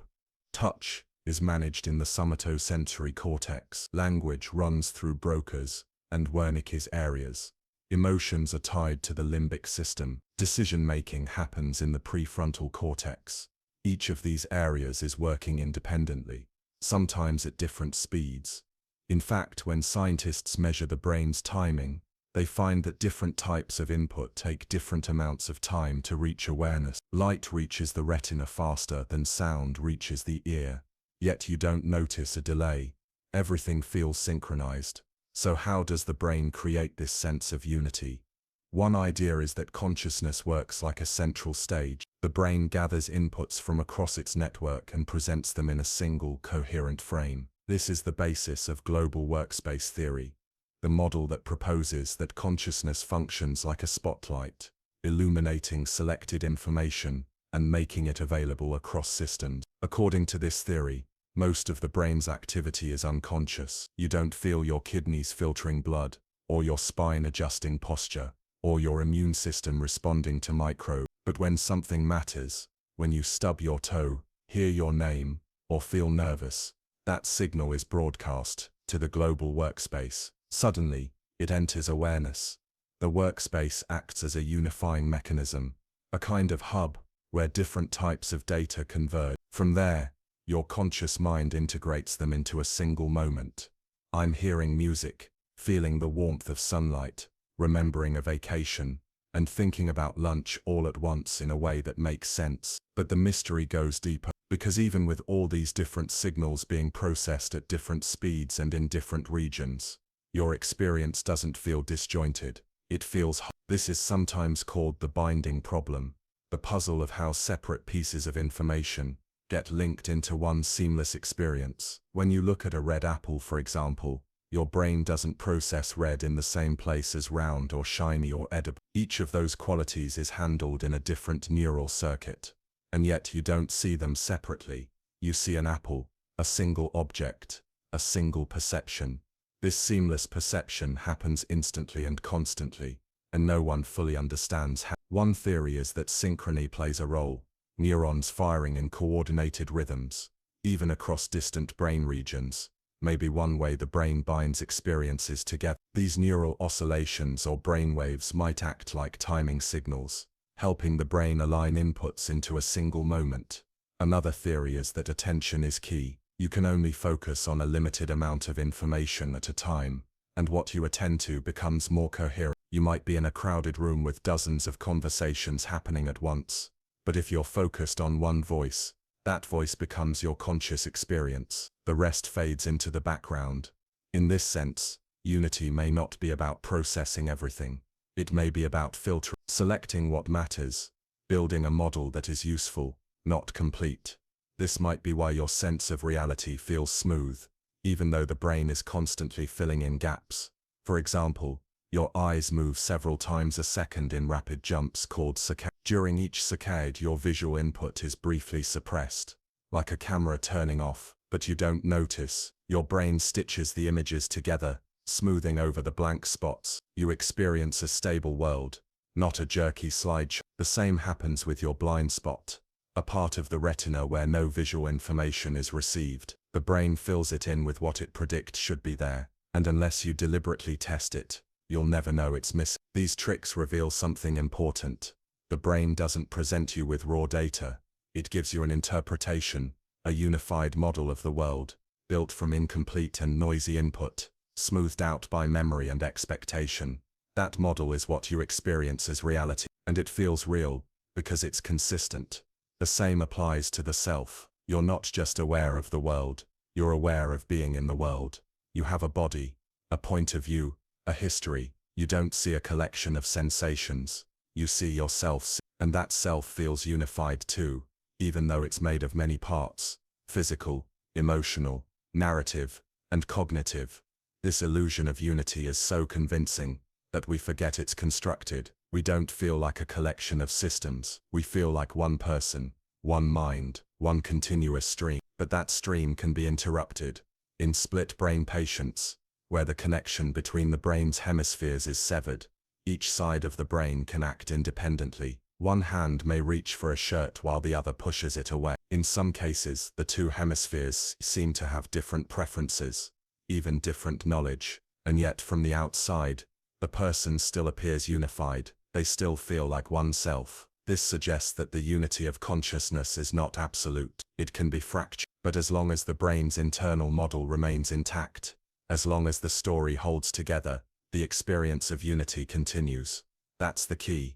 Consciousness is not a mirror, it's a map, a working model, and unity is part of the map's design. Your brain constructs the feeling of a single seamless now, even if the underlying processes are asynchronous, fragmented, or conflicting. And it does this because coherence is useful. A unified mind can make decisions faster. It can maintain identity. It can learn from the past and anticipate the future. Fragmented awareness would make life chaotic, unpredictable, and inefficient. So evolution favored brains that created unity, not because it was accurate, but because it worked. That unity is why you don't feel like a network. You feel like a person. Why you don't perceive separate senses, but a single world. Why you don't hear voices in your head giving commands, just one voice, your own. It's one of the brain's most impressive illusions, and one of the most essential features of consciousness, because without unity, there is no subject, no witness, no I to whom experience belongs. And whatever consciousness may be, neural pattern, emergent property, or universal field, it always comes to us in one piece, one moment, one mind, one self. We know consciousness exists because we experience it. We know it's real because without it, nothing would feel like anything. But that doesn't answer a more difficult question. What is it for? Why do we have conscious awareness? What evolutionary purpose, if any, does it serve? It's easy to imagine that consciousness is useful. After all, it seems central to everything we do, solving problems, making decisions, building relationships, creating tools, imagining futures. But when we look at it, scientifically, the picture becomes less clear. Many complex systems function without consciousness. Plants grow towards sunlight, open and close based on temperature, and communicate using chemical signals. Bacteria navigate chemical gradients, avoid toxins, and adapt to threats. Even simple machines can respond to stimuli in intelligent ways, without any awareness of what they're doing. So the big question is this: why did consciousness evolve? The human brain could in theory operate automatically, receiving input, processing data, and reacting, all without producing a subjective experience. So why do we feel anything at all? One idea is that consciousness helps with complex decision-making. When multiple goals compete, when past memories and future possibilities must be weighed, awareness allows us to reflect, compare, simulate outcomes and choose. It's not just reaction, it's deliberation. This might explain why more advanced animals, especially mammals and birds, seem to have greater awareness. They live in social environments. They need to predict others' behavior, remember past events, plan ahead. Consciousness may have evolved as an internal modeling system, a way to run scenarios before acting in the real world. Think about how you use your own awareness.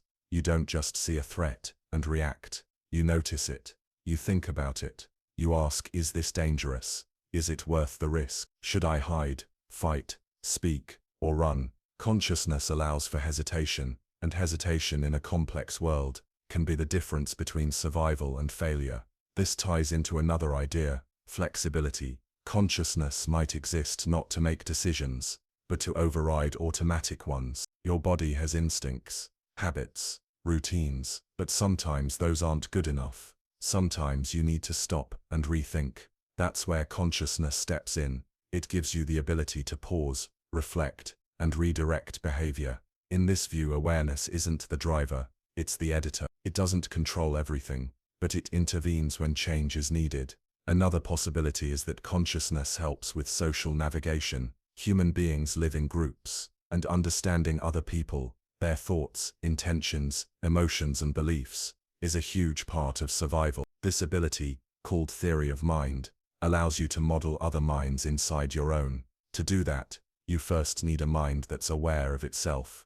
In other words, to imagine what someone else might be thinking, You have to know what it feels like to think, to recognize your own perspective, to be aware of what it means to have a perspective. This might explain why so much of our conscious thought is social. You think about what others said, how they'll react, what they meant, how you appeared. Much of your internal life involves tracking your position in a network of relationships. In that sense, consciousness could be a tool for managing connection. There's also the question of language.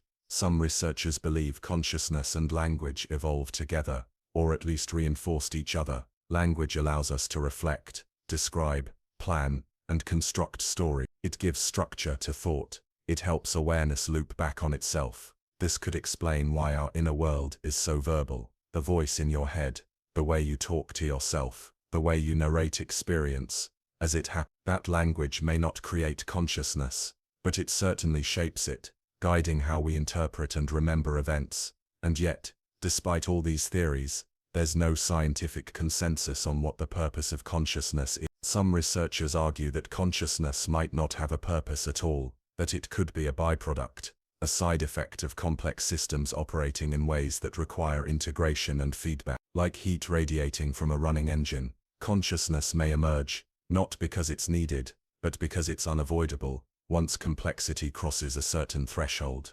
In this view, the brain evolved to process information efficiently, and at some point, that processing became so sophisticated that it produced experience, not intentionally, not functionally, just incidentally. That idea is difficult to accept. It suggests that the most personal part of life, the feeling of being alive, might not do anything, that it's not necessary, that a mind could perform all the same tasks without it. But that leads to a difficult question. If experience does nothing, why does it feel like it does? Why does pain hurt? Why does joy matter? Why do you remember some things and not others? If consciousness were truly irrelevant, we might expect it to be neutral, but it's not. It's filled with value, pleasure, suffering, beauty, fear, awe. These feelings shape behavior. They guide decisions. They teach, motivate, and protect. That suggests experience is more than noise. It's information. Some scientists call this the affective function of consciousness, the idea that feeling helps assign meaning and priority. A conscious system doesn't just calculate, it cares, and that caring helps it survive. But then the question shifts. Could those feelings be simulated? Could a robot, given the right programming, mimic concern, happiness, regret, without experiencing any of them? And if it could, would we call it conscious? This is where the mystery deepens again, because function alone may not be enough. A system can mimic behavior, speak fluently, even express emotion, and still feel nothing. That's what we see with current AI. They perform impressively, but there's no indication of subjective experience. That means consciousness may do something other systems can't, something we haven't figured out how to reproduce. And maybe that's the point. Maybe the purpose of consciousness isn't to solve problems or process information, but to give life depth, to turn mechanism into meaning, to take a world of inputs and outputs, and turn it into a world of experience. Because when we ask what consciousness is for, we're really asking what experience is for, why it matters, why we don't just live, but feel that we're alive.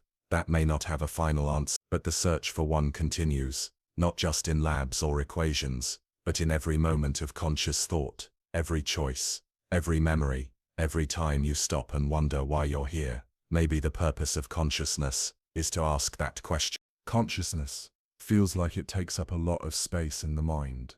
Your thoughts, your feelings, your memories, your attention, all seem to fill your mental landscape. But from a scientific standpoint, most of your brain's activity is happening outside your awareness. You're not aware of your heart rate. You don't control your digestion. You don't feel your liver processing toxins or your immune system scanning for threats. Even your breathing, unless you focus on it, runs automatically, but it goes beyond bodily functions. Even the processes inside your mind, thoughts, perceptions, reactions, are mostly unconscious. Neuroscientists estimate that over 90% of brain activity never reaches consciousness. Your attention, decisions, emotions, and behaviors are shaped by systems you don't see, can't track, and often don't even suspect are influencing you. That might sound surprising, but it makes sense. Conscious awareness is slow and limited. You can only hold a few items in working memory at a time, about 7, give or take 2. You can only focus on 1 or 2 things at once. Conscious thought is effortful.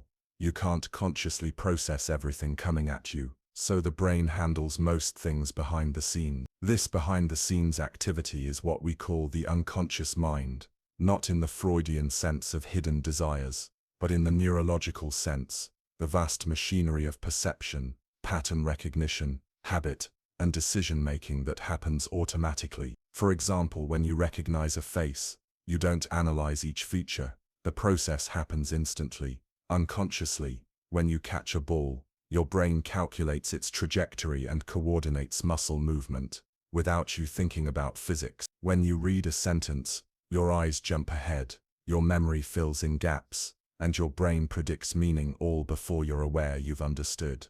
This kind of processing is fast and efficient, and it allows conscious awareness to focus only on what matters most in the moment. One way to visualize this is as a spotlight. Your brain is a stage. Dozens of systems are operating at once. Vision, hearing, language, memory, emotion. But your conscious mind can only illuminate a small section at a time. Everything else stays in the dark, or in the background. This spotlight model is supported by neuroscience. Functional MRI scans show that the brain is always active, even when you're doing nothing. The default mode network, for example, becomes active when your mind is wandering, reflecting, imagining, reviewing memory. You may not notice these thoughts, but they shape your emotions, attention, and behavior. In fact, many decisions are made before you're consciously aware of them. As we saw in earlier chapters, experiments have shown that brain activity related to a choice can be detected seconds before a person reports deciding. This suggests that the conscious mind isn't always in control. Often it's more like a narrator, observing, explaining, or justifying decisions already made.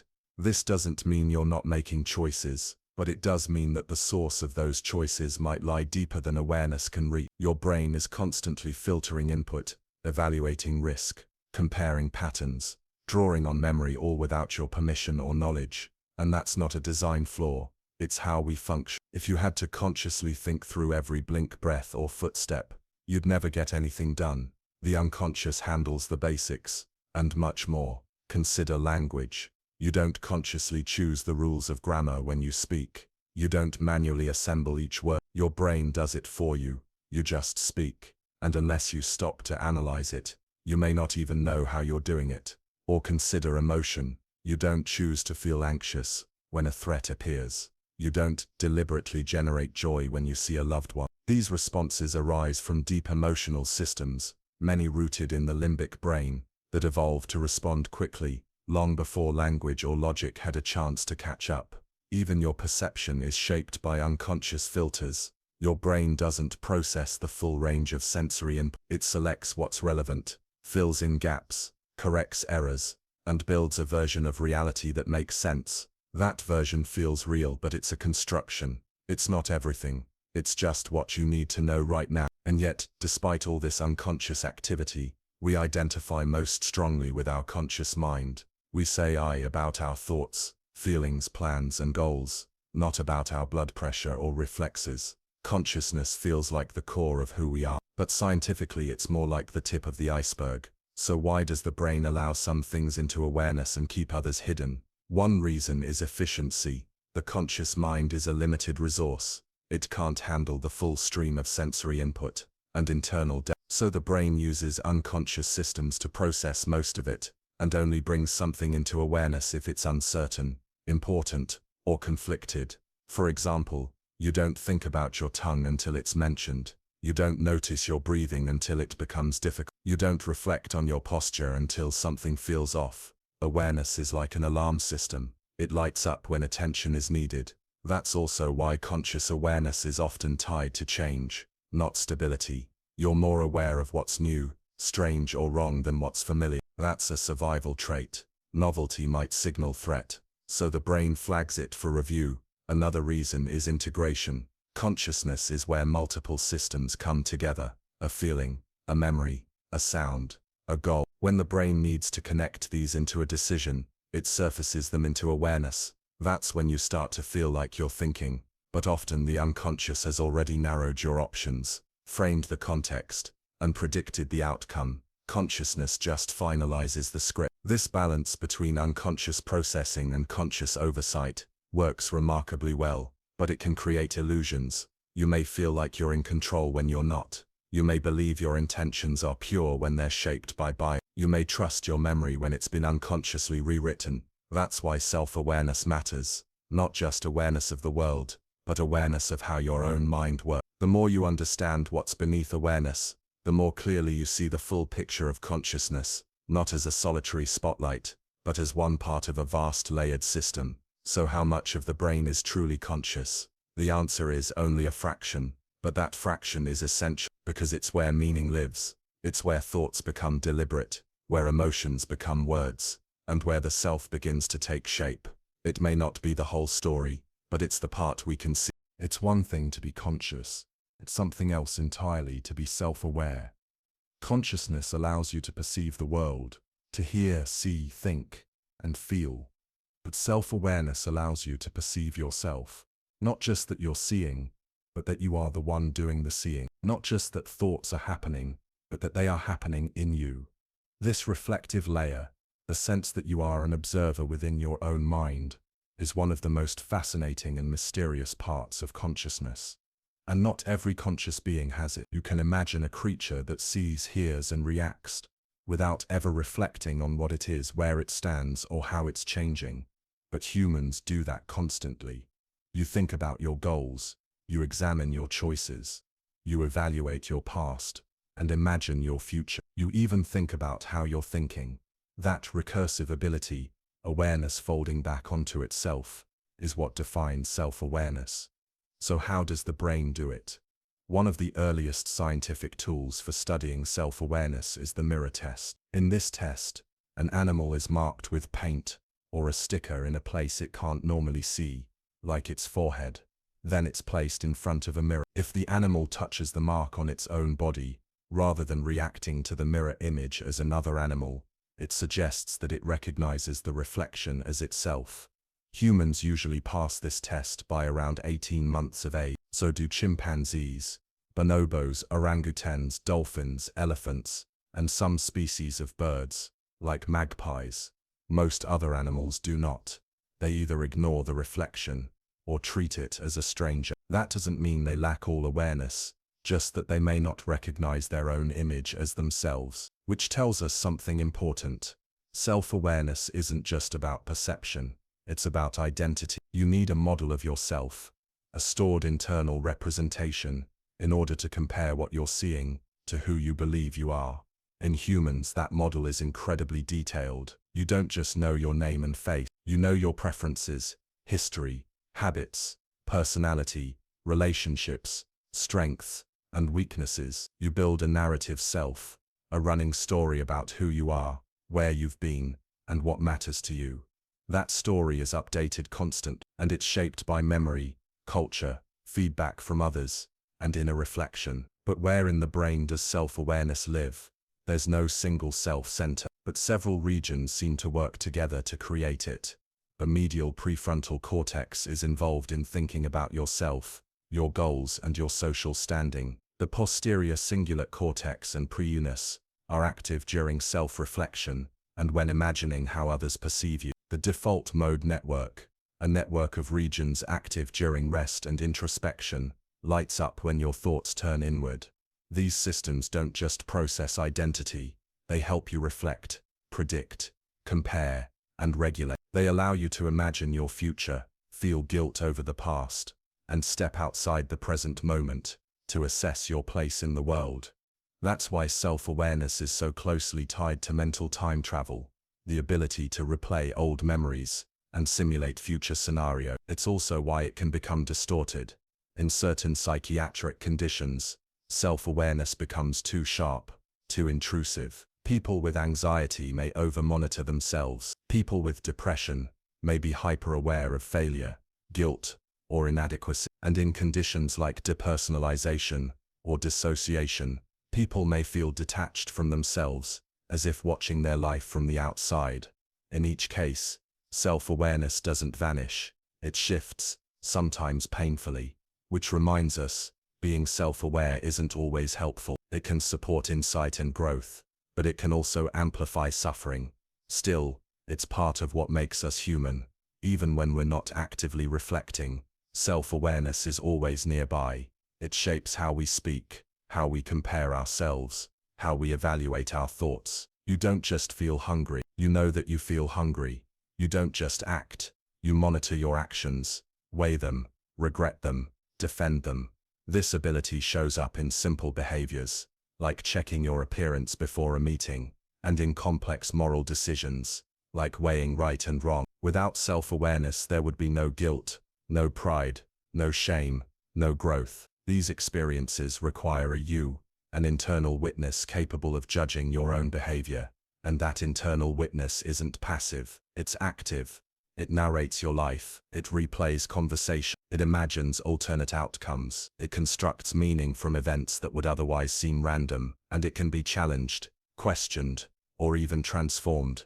That's why so many philosophical and spiritual traditions focus on self-awareness, not just as a trait, but as a practice. Mindfulness, for example, encourages you to observe your thoughts without judgment, to watch your mental activity without becoming trapped in it, to realize that you are not your thoughts but the one who notices them. This perspective, that awareness can step back and observe itself, is not just spiritual, it's neurological.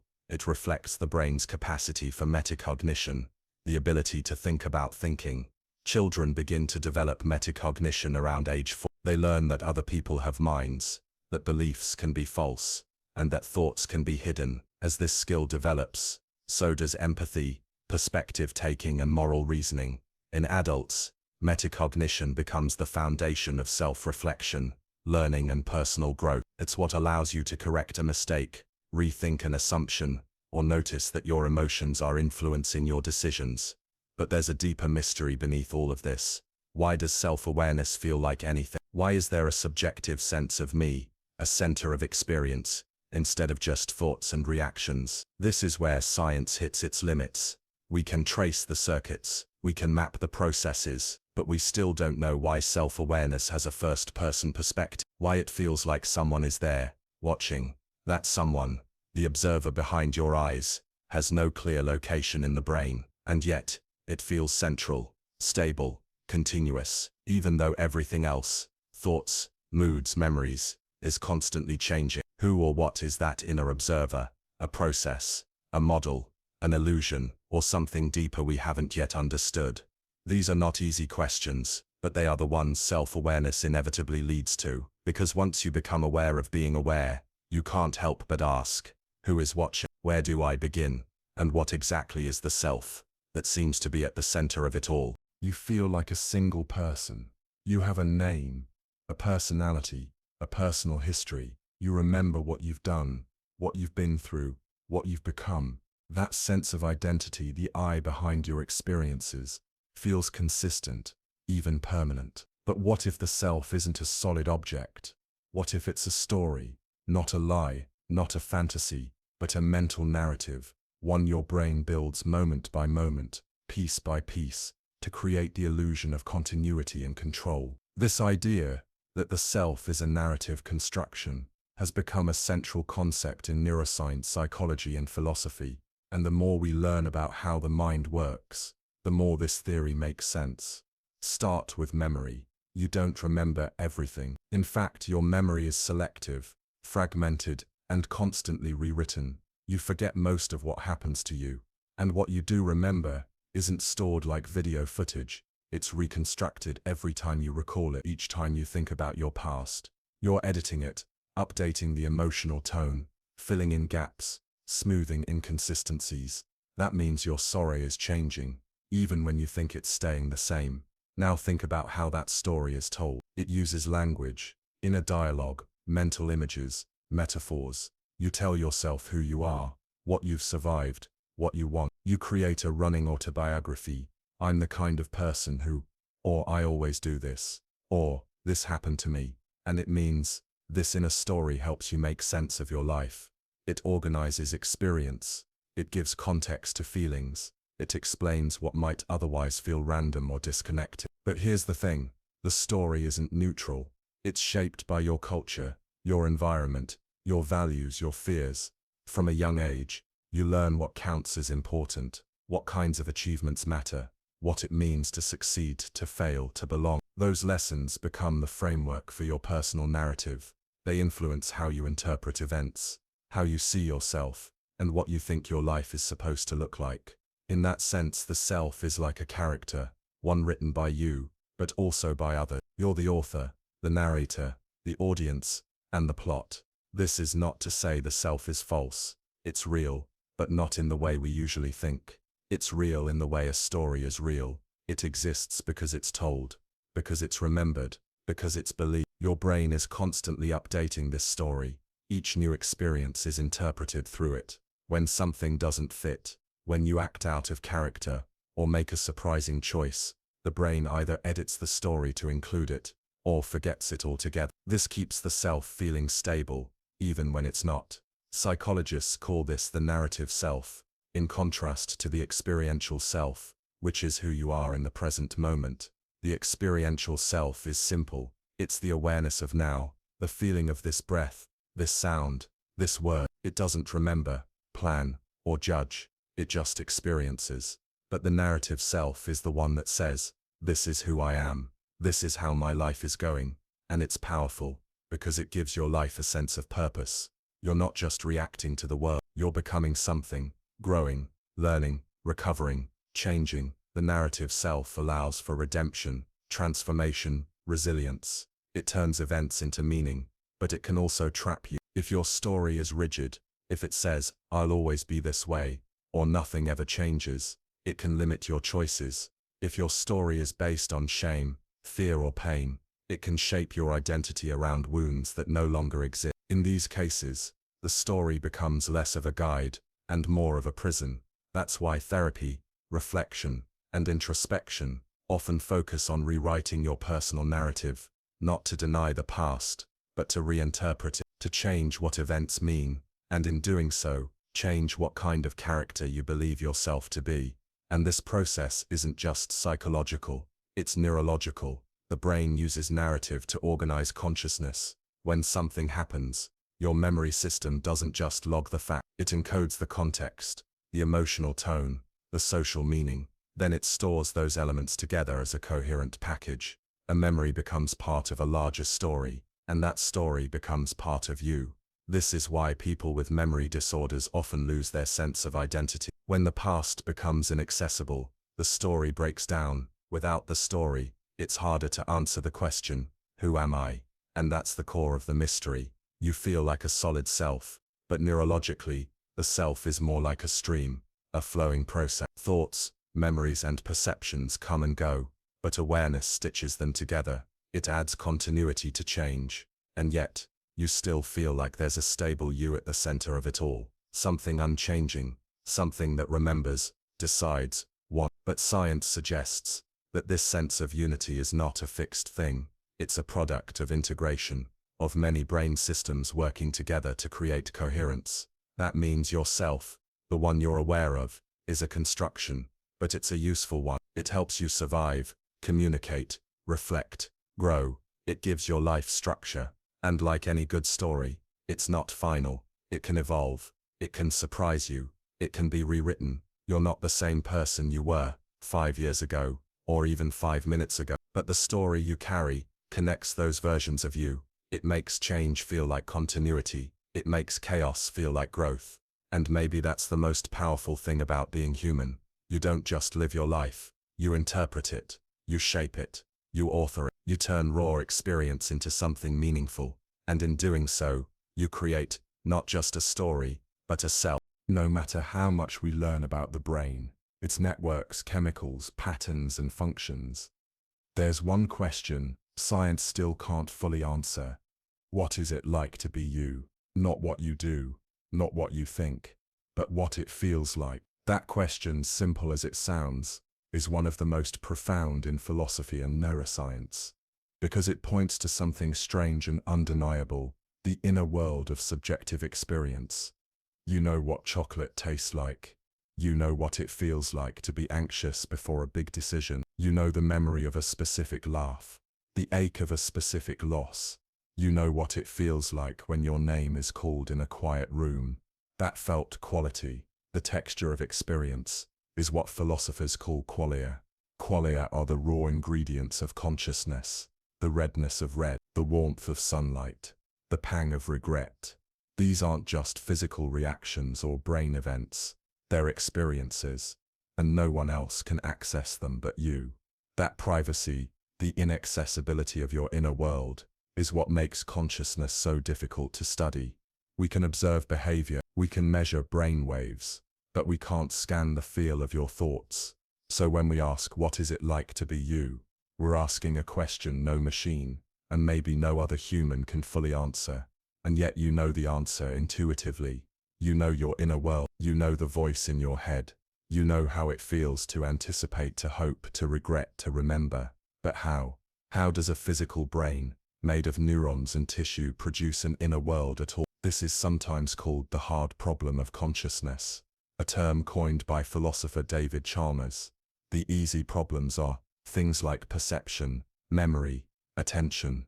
We can explain them with mechanisms.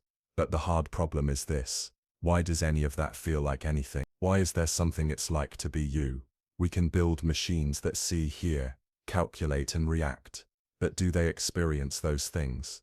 Is there something it's like to be a smartphone or a thermostat, or a language model? Probably not. So what makes the human mind different? Some researchers argue that subjective experience is just the product of complexity, that when a system becomes integrated and recursive enough, consciousness emerges. That means your awareness is not some separate thing floating above the brain. It's what it feels like when a brain models itself. But even if that's true, it still leaves mystery, because models can exist without experience. Your computer runs models all the time. Economic predictions, simulations, AI conversation, but there's no indication it feels anything while doing it. So we return to the question, what makes your experience feel like something? And more personally, why does it feel the way it does? Why does your inner world have the tone, flavor, rhythm that it does? Because make no mistake, it's different from everyone else's. Even if two people grow up in the same place, speak the same language, share the same memories, their inner experiences won't be the same. The way their thoughts move, the emotions that dominate, the images that appear unbidden, those are shaped by everything: biology, memory, trauma, joy, fear, love. Your experience is yours, a world no one else can fully enter, and sometimes even you don't understand it. You might feel a wave of sadness with no clear source, a spike of joy from a smell you forgot mattered, a mood that drifts in like weather. These aren't logical, they aren't chosen, but they are real, and they remind us consciousness isn't just rational. It's emotional, layered, and deeply personal. Even simple experiences can be colored by your internal state. Rain can feel comforting or lonely. Silence can feel peaceful or tense. A glance from a stranger can feel threatening or reassuring, depending on the narrative you're living. This is why two people can walk through the same moment and experience completely different realities, because perception is not passive, it's interpretive. Your brain doesn't just see the world, it tells a story about it, and that story shapes what the world feels like to you. So what is it like to be you? That question might change depending on the day, on the hour, on the second. Sometimes you feel whole, present, connected, clear. Other times you feel scattered, lost in thought, overwhelmed, numb. Your experience moves, it morphs, it reacts. It's affected by your body, your history, your expectations, and yet through all those changes, there's still that sense of me, even if you can't define it, even if it slips through your fingers when you try to catch it, even if you wonder sometimes whether you really are who you thought you were. That's part of the mystery. You are a changing system, and yet you feel like a stable self. You are built of countless processes, and yet you feel singular. You are filled with noise, and yet you hear your own voice. You are aware of being, and that, whatever else it may mean, is extraordinary. No one else will ever know what it's like to be you, but you do, right now. And that experience, simple as it seems, may be the most complex thing in the universe. As technology advances and machines become more intelligent, the line between artificial systems and biological minds grows increasingly blurred, raising a question that once belonged only to science fiction. Can a machine ever truly become conscious? Not just smart, not just responsive, but genuinely aware of itself and the world. To even begin answering that, we need to understand what we mean by conscious. We don't ask whether a calculator is conscious, even though it can perform complex operations. We don't ask whether a thermostat is conscious, even though it can respond to changes in temperature. The word consciousness isn't about function alone. It's about experience, that deeply subjective inner space where thoughts unfold, emotions move, and awareness is felt rather than observed. So the real question becomes this: if we can build a machine that behaves like a conscious being, that communicates, reflects, learns, adapts, even claims to have feelings, does that mean it is conscious? Or is it simply running an advanced simulation of awareness with no experience behind it? Modern artificial intelligence has made incredible strides. Machines can now translate languages, drive cars, generate art, write essays, and hold human-like conversations. Some systems can even detect emotion in voice or facial expression, and respond in socially appropriate ways. But none of this, impressive as it may be, tells us whether the machine is aware of what it's doing. It might respond like a person. It might mimic empathy, memory, or intention. But that doesn't mean it has a first-person perspective. It doesn't mean there's a someone behind the screen. Philosophers have long debated this using thought experiments. One famous example is the Chinese room, proposed by John Searle. Imagine a person who doesn't understand Chinese sitting in a room filled with Chinese characters and a detailed rulebook. People slide Chinese questions under the door, and the person uses the rulebook to assemble grammatically correct responses. To outsiders, it seems like the person inside speaks Chinese, but in reality, they're just manipulating symbols without any understanding. Searle argued this is what AI does. It processes inputs and generates outputs, but without meaning, intention, or awareness. On the other hand, some researchers argue that consciousness might not require biology at all. If the brain is just a complex system, a vast network of neurons, exchanging information, then, in theory, any system that recreates that structure and function might produce consciousness. This view is called functionalism, the idea that it's not the material that matters, but the pattern. In this view, a sufficiently advanced machine could in principle be conscious, if it processes information in the right way, integrates experiences, models itself, and develops the ability to reflect, feel, and choose. But here's the problem. We don't know which patterns produce consciousness. We don't even know how it emerges in us. Until we solve that, we can't say with confidence whether machines could ever cross the line from computation into experience. There's also the challenge of testability. We can measure intelligence, we can measure behavior, but we can't directly measure subjective awareness. That means even if a machine claimed to be conscious, told stories about its memories, or insisted it had feelings, we couldn't be sure whether it was telling the truth, lying, or simply repeating patterns it learned from human data. This leads to another dilemma. If a machine acts conscious in every way that a human does, should we treat it as if it is? Should we give it rights, respect its preferences, or avoid causing it harm? Or do we say that unless we're certain it has inner experience, it remains a tool, a simulation, not a being? This isn't just a philosophical question anymore. As AI systems become more human-like in their communication and behavior, our emotional instincts begin to respond. We anthropomorphize, we project intentions, we feel empathy for virtual assistants, chatbots, or robotic pets. Our brains are wired to detect agency and emotion, even where none exists. So the ethical landscape becomes complicated. How do we interact with systems that seem conscious but might not be? And if we're wrong, if they are conscious and we treat them like objects, what responsibility do we bear? Some researchers suggest we can solve this by building machines that explain their experience. If a system can describe how it feels, how it learns, what it wants, not just in pre-programmed phrases, but in coherent, introspective narratives, that might signal something deeper is happening. But again, there's the danger of imitation. Language models today can produce convincing answers without understanding what they mean. So even a machine that says "I'm afraid" or "I feel lonely" might be echoing data, not reporting real feelings. Others propose that we need to rethink the question entirely. Maybe consciousness isn't binary, something you either have or don't. Maybe it's graded, a spectrum, with simpler forms in simpler systems, and richer forms in more complex ones. Under this model, a basic AI might have proto-consciousness, minimal awareness of inputs and goals, while more advanced systems might develop deeper layers of reflection. In this view, consciousness is not an on-off switch, but a gradual unfolding of internal experience. That view raises more questions than it answers. If consciousness is a spectrum, where do we draw the ethical line? When does a system deserve protection? When do we take its claims serious? And if artificial consciousness emerges, will it resemble our own, or will it be something utterly alien?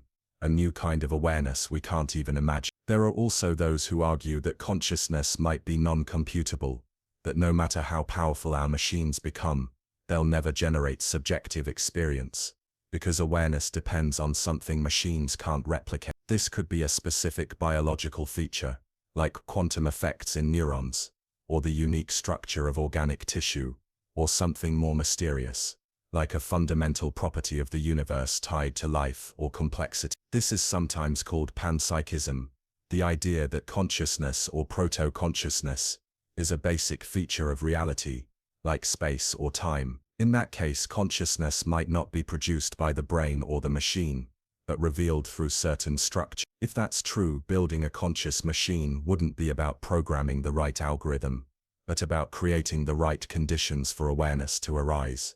Of course, none of these ideas have been proven. We don't have a working theory of consciousness. We don't know what causes it, where it begins, or what kinds of systems can possess it. That leaves us in a strange place, advancing rapidly toward machines that resemble us more and more, while still lacking the tools to determine what, if anything, is happening inside them. So can a machine be conscious? Right now, we don't know, and maybe we won't know until one day a machine says not just "I understand," but "I am," and even then we'll have to decide whether we believe it.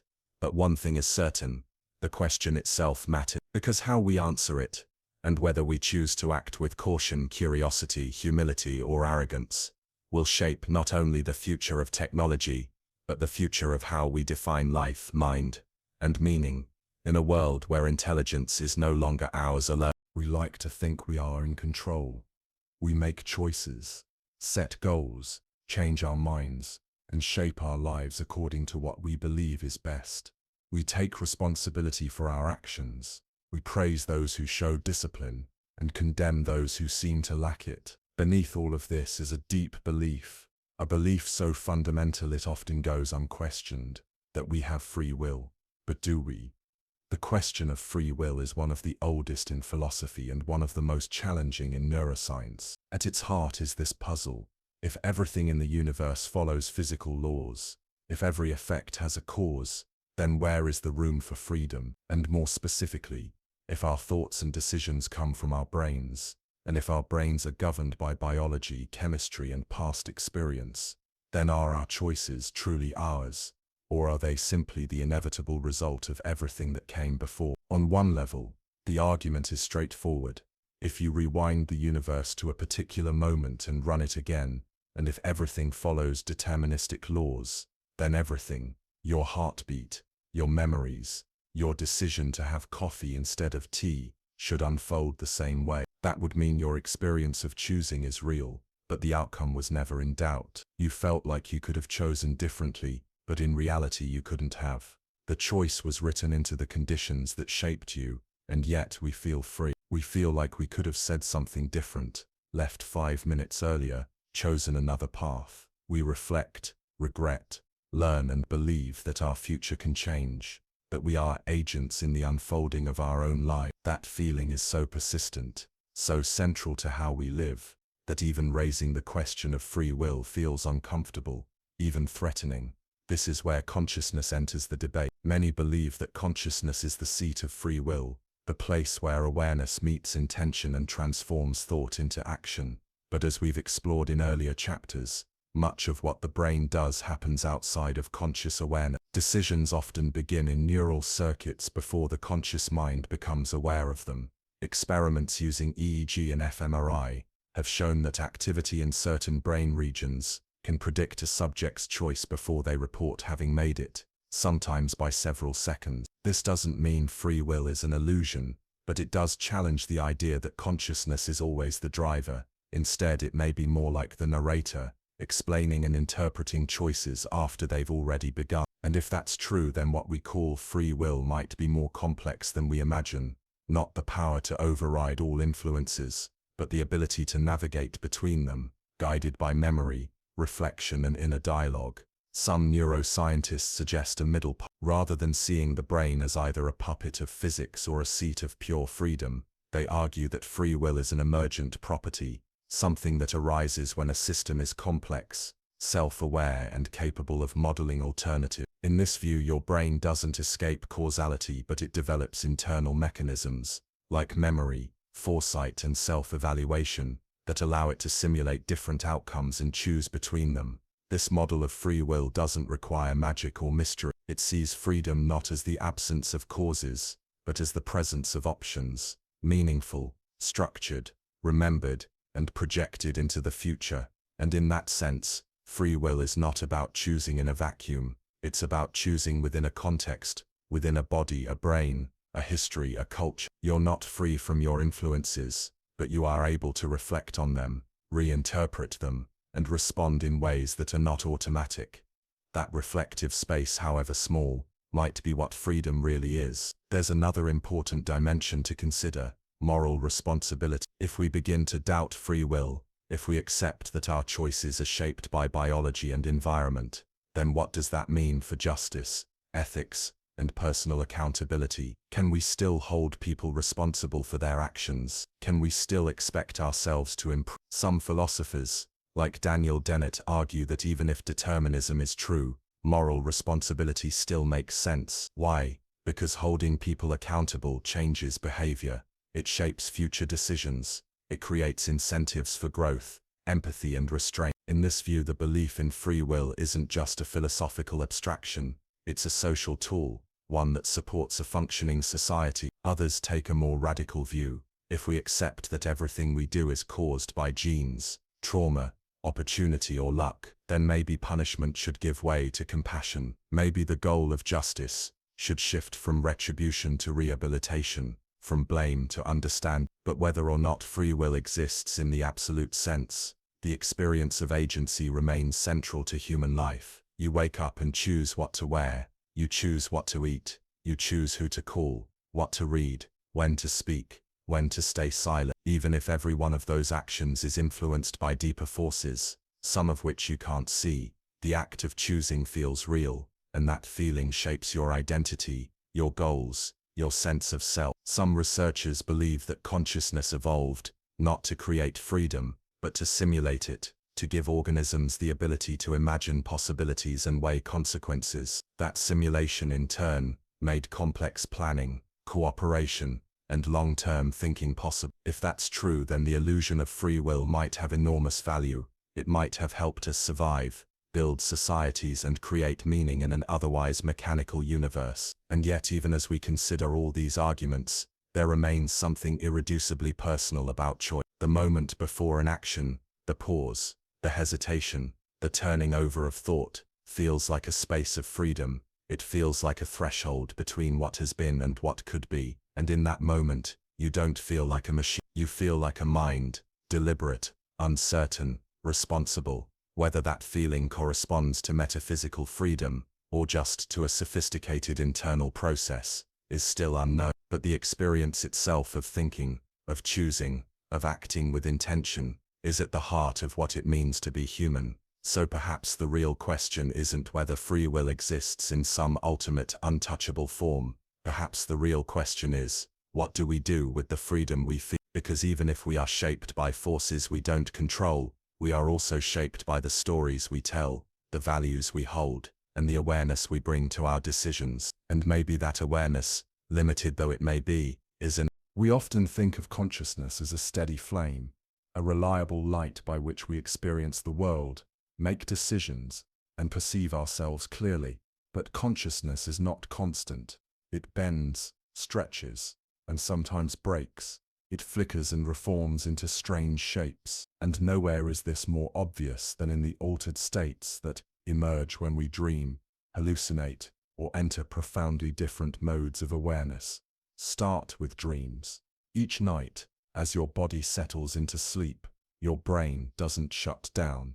It transforms. In the stage of sleep known as REM, or rapid eye movement sleep, the brain becomes electrically active, sometimes even more active than when you're awake. And yet, in this state, your muscles are paralyzed, your senses are disconnected from the outside world, and your thoughts become vivid, bizarre, and uncontrolled. In dreams, you experience full stories, people, places, conversations, even emotions, all without the constraints of physical reality. Time bends, logic collapses, identities shift. You might find yourself flying through a childhood home, arguing with someone who has your father's voice but your friend's face, or walking down a hallway that leads into the ocean.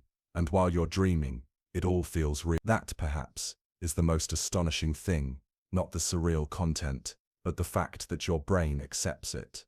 You don't question how you got there. You don't realize that laws of physics are being broken. You simply live the experience as though it were true. So what does this say about consciousness? It reveals something crucial, that our sense of reality is not fixed, but constructed.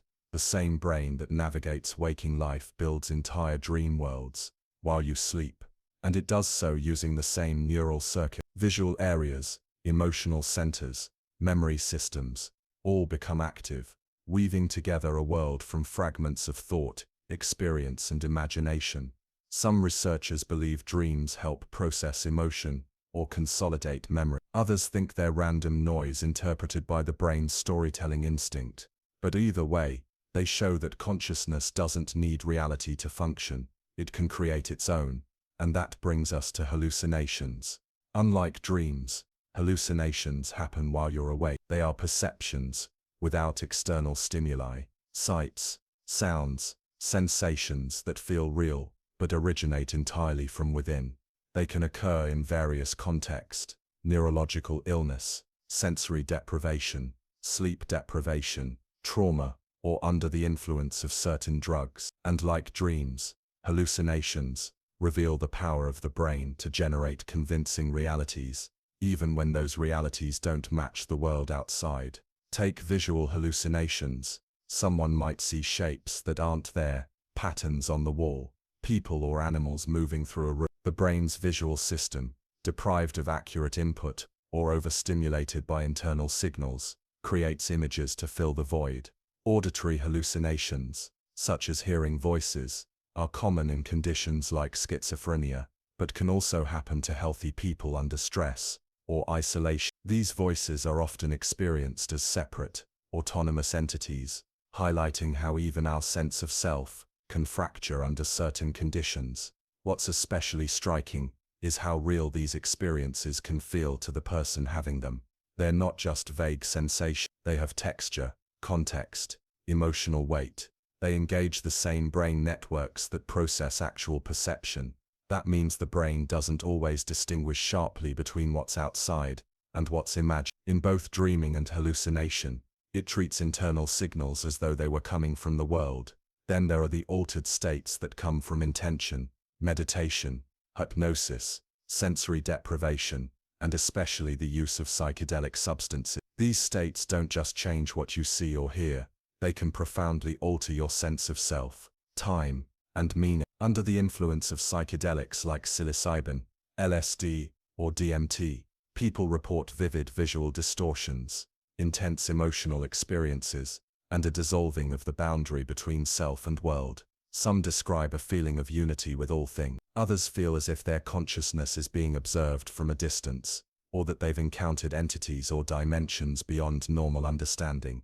These reports might sound strange, even unbelievable, but they're remarkably consistent across cultures and history, and modern neuroscience has begun to explore what's happening in the brain during these states. Psychedelics seem to disrupt the default mode network, the part of the brain associated with self-reflection, autobiographical memory, and narrative identity. When this network quiets down, the normal structure of the self, the sense of being a separate, continuous I, begins to dissolve. Meanwhile, communication between brain regions that don't usually talk to each other increases dramatically. The result is a flood of novel connections, patterns, metaphors, emotions, insights that feel revelatory, overwhelming, or deeply meaningful.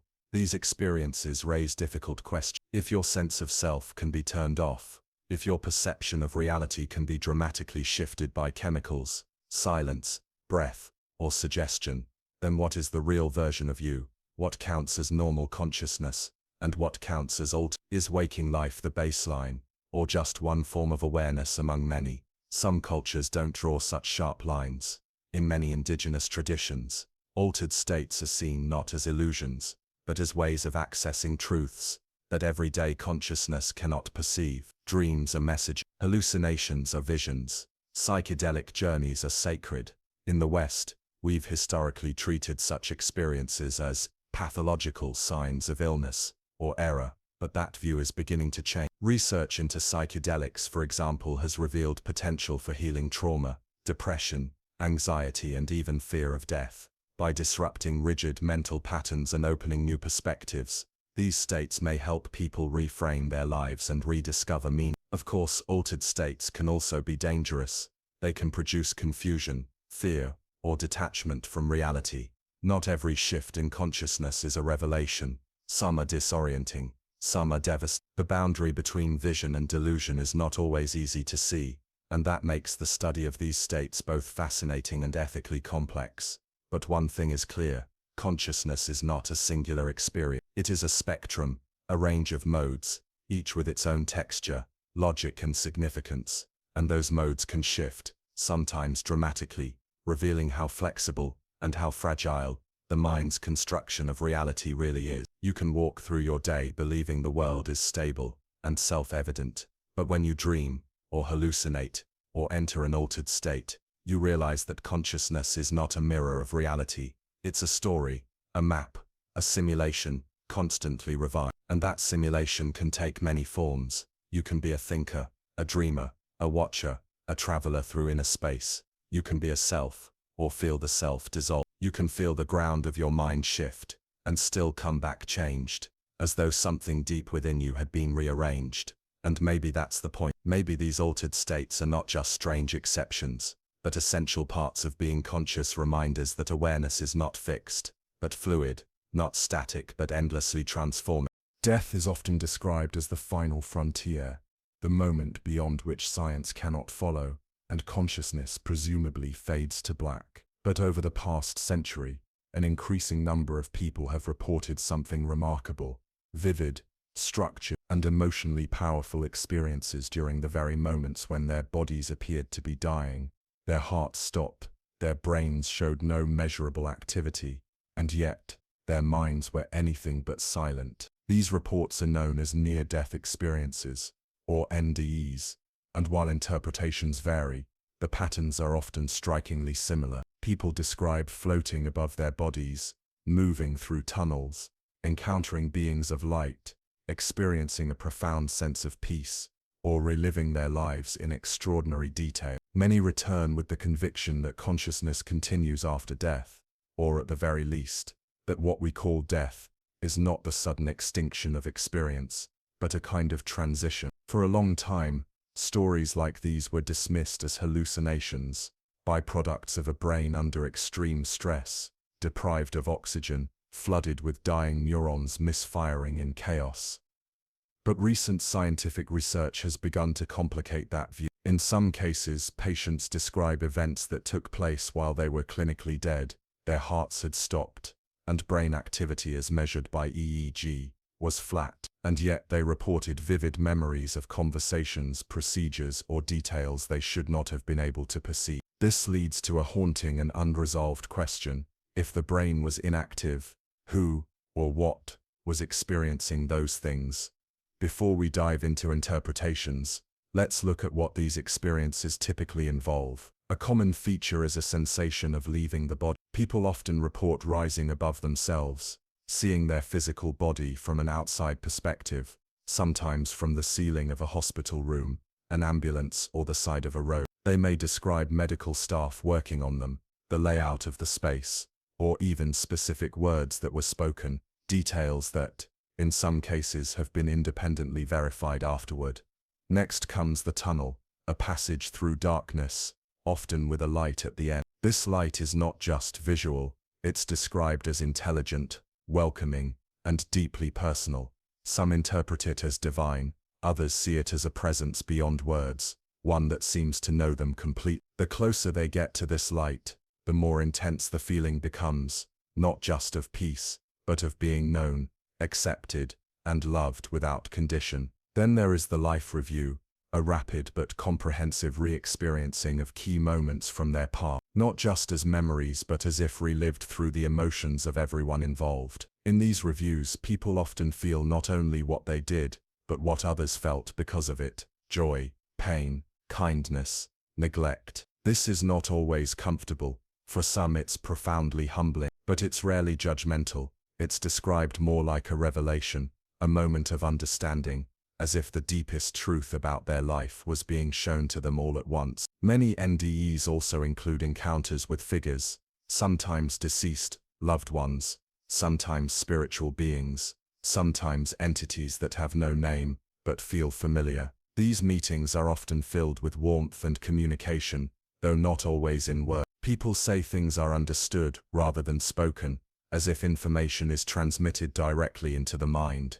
Eventually, most describe reaching a threshold, a point of no return. They feel they could go further, but they are told or simply feel that it is not their time. And then, often with reluctance, they return to their bodies, sometimes with a jolt, sometimes with a slow fading back into pain, noise, and medical chaos. What makes these experiences so compelling is not just their content, but their aftermath. People who have NDEs often return profoundly changed. They lose their fear of death. Their priorities shift. Material concerns fade. They become more focused on relationships, compassion, and meaning. Some report increased empathy, creativity, or intuition. Others find it difficult to return to normal life, as if everything now seems dim compared to what they experienced on the edge. Now, from a scientific standpoint, there are many hypotheses about what causes these experiences. Some point to anoxia, a lack of oxygen, as a trigger for hallucinations. Others cite temporal lobe activity, which can produce sensations of out-of-body travel,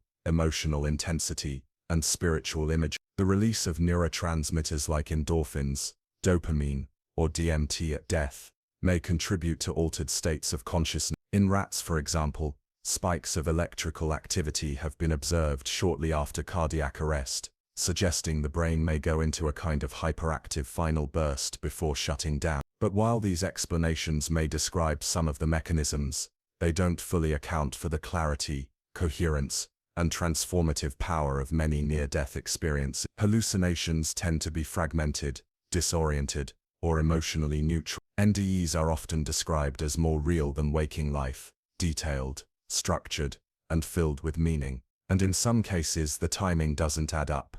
People report experiences after measurable brain activity has ceased. This opens the door to more speculative possibilities. Could consciousness continue briefly without brain function? Could there be layers of awareness we haven't yet discovered, ones that operate under extreme conditions, or even outside of known neurological processes? These questions remain open, largely because we lack the tools to measure subjective experience when the brain appears offline. Consciousness, after all, is private, and death is difficult to study. Some scientists believe that NDEs may offer clues to how consciousness breaks down, not as an abrupt shut-off, but as a gradual dissociation. If that's true, then perhaps these experiences reflect the brain's final attempt to organize itself, to protect the mind from trauma, to bring coherence to chaos, or to ease the passage between awareness and oblivion. Others argue that these moments point to something deeper, a layer of consciousness that is not purely biological,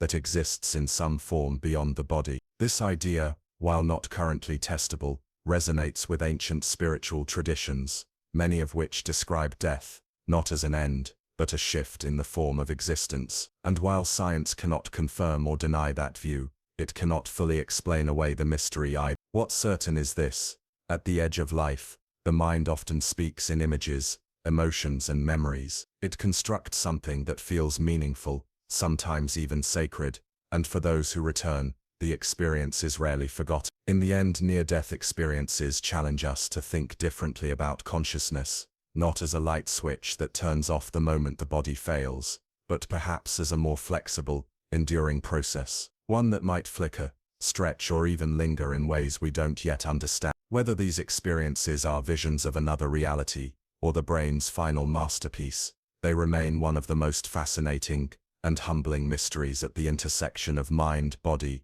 and mortality. We usually think of consciousness as private, individual, sealed within the skin of a single brain. You have your thoughts, and I have mine. Your awareness lives behind your eyes, shaped by your history, your choices, your moment-to-moment attention. It is yours, and yours alone. But what if that's not the whole story? What if consciousness can extend beyond a single mind, not just in metaphor, but in structure, function, and real measurable influence? The idea of a collective consciousness isn't new. In fact, it's been part of human imagination for centuries. In mythologies, religions, political movements, and even scientific models, cultures have long spoken of shared spirit, group soul, or the interconnectedness of all beings. Indigenous traditions often describe mind as something communal, not locked inside the skull, but flowing between people, place, and spirit. In modern terms, collective consciousness refers to the idea that a group of individuals can share a unified sense of identity, purpose, or awareness, a kind of emergent mind made not of neurons in a brain, but of relationships between people. Sociologist Emil Durkheim introduced the concept in the early 20th century, describing how societies develop a shared framework of beliefs, values, and meanings that guide individual behavior. This shared framework, he argued, exerts a real force, shaping not just actions, but perception itself.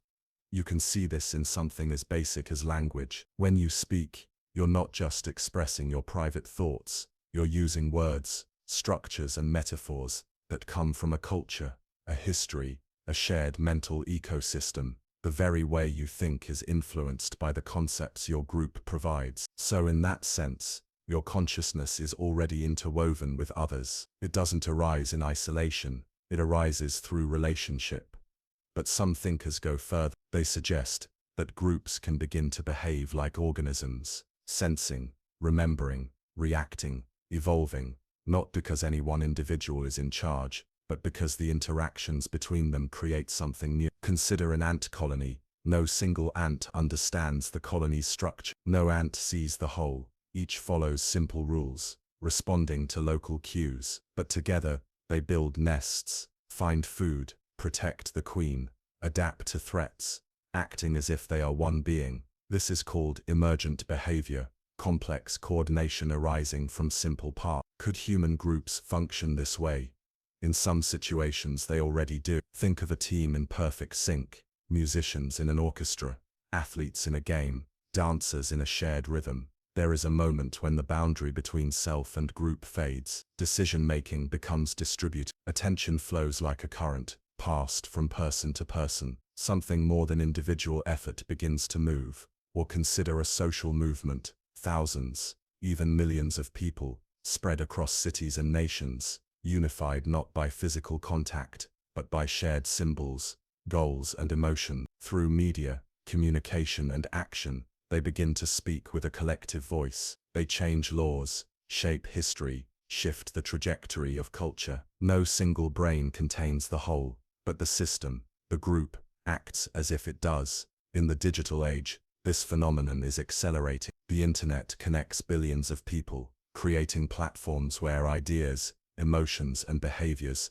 spread with unprecedented speed. A meme travels the globe in hours. A trend catches fire. A collective mood, joy, anger, fear, ripples through networks, shaping elections, markets, identity. And behind the scenes, algorithms learn our preferences, reinforce them, and subtly guide what we see, what we believe, what we desire. In this vast digital brain, each user is like a neuron, firing, responding, forming connection. And like a brain, the system stores memory, processes information, reacts to stimuli. It forgets slowly, it changes course, it evolves. Some researchers have even proposed that the internet might one day become conscious, not metaphorically but literally, if the right structures of feedback, integration, and reflection emerge. This idea is controversial. Consciousness, as we've seen, is still not well understood, but the principle of emergence suggests that given enough complexity, new properties can arise, and collective awareness might be one of them. Even now, we can observe early forms of group cognition, systems, where the sum is smarter, more adaptive, or more creative than the part. Wikipedia is an example. No single person knows all it contains, but together, millions contribute, correct, refine, and preserve knowledge. Crowdsourcing platforms tap into collective intelligence, solving problems that would overwhelm any one mind. Online communities develop shared language, ethics, rituals, like digital cultures with their own collective personality. But can these systems feel? Can they experience anything? Or are they just functional, like machines? This brings us back to the core mystery of consciousness. Is it merely the result of information processing, or does it require something more? Embodiment, emotion, subjective depth. If consciousness depends on integration of information, as some theories propose, then a group that shares enough data, feedback, and reflection could begin to form something like a collective mind. But if consciousness depends on biological subjectivity, on having a body, emotions, mortality, then no group, however connected, would be conscious in the way individuals are. Still, the idea of shared mind persists, not just in theory, but in lived experience. Think of moments when you feel deeply connected to others, a crowd moving as one, a conversation where words seem to fall away, an unspoken understanding between friends. In those moments, your sense of being an isolated self loosens. You feel part of something larger, not just intellectually, but viscerally. And then there are practices that intentionally cultivate this experience: meditation, chanting, ceremony, dance, synchronized breath. These rituals, across cultures, often aim at dissolving the individual ego and opening to a collective field, not just as a metaphor, but as a felt reality. In those spaces, consciousness seems to expand, not by reaching outward, but by reaching together. Could it be that our ordinary sense of self is only one mode of consciousness, and that connection at deep levels reveals another? Could collective awareness be not a fantasy, but a birthright, something ancient, buried, waiting to be remembered? As our world becomes more connected, and as technology enables new forms of shared thought, these questions grow more urgent, because how we understand consciousness, whether as isolated or interwoven, will shape how we live, how we lead, and how we treat one another. If we believe we are islands, then survival becomes competition. But if we begin to glimpse the truth that minds overlap, that identities blend, that awareness flows across boundaries, then maybe, just maybe, we'll start to build systems, stories, and societies that reflect that deeper unity. Because even if consciousness begins in the individual, it may not end there, and what it becomes when shared might be something altogether new. To be conscious is to know that you are alive, and to know that eventually you will die. This awareness separates us from other animals, at least as far as we can tell. We don't just respond to the world, we reflect on it. We imagine futures, remember the past, and contemplate what might lie beyond the final breath. That capacity, beautiful, terrifying, unavoidable, leads to one of the most enduring questions in human thought. Does consciousness end with death, or does it somehow continue? For most of scientific history, the answer has leaned toward finality. Consciousness, it is assumed, is a product of the brain, a complex result of electrical patterns, chemical reactions, and interconnected networks of neurons. When the brain stops functioning, consciousness, like a flame without fuel, goes out. No thoughts, no awareness, no self remains. From this view, death is not a doorway, but a wall. And yet, across time, culture, and personal testimony, this belief has been questioned, not just by spiritual traditions, but by individuals who report experiences that seem to defy a purely biological view of mind. From ancient texts to modern hospital rooms, people have described awareness continuing beyond clinical death, not just as hallucination or metaphor, but as vivid, structured experience. And while these accounts do not constitute proof, they raise a deeper mystery. If consciousness is confined to the brain, why does it sometimes appear to transcend it? We explored this puzzle in the chapter on near-death experiences. But now, let's look more closely at the theories, scientific, philosophical, and spiritual, that seek to answer the question of what happens to the mind when life ends. Begin with the materialist perspective,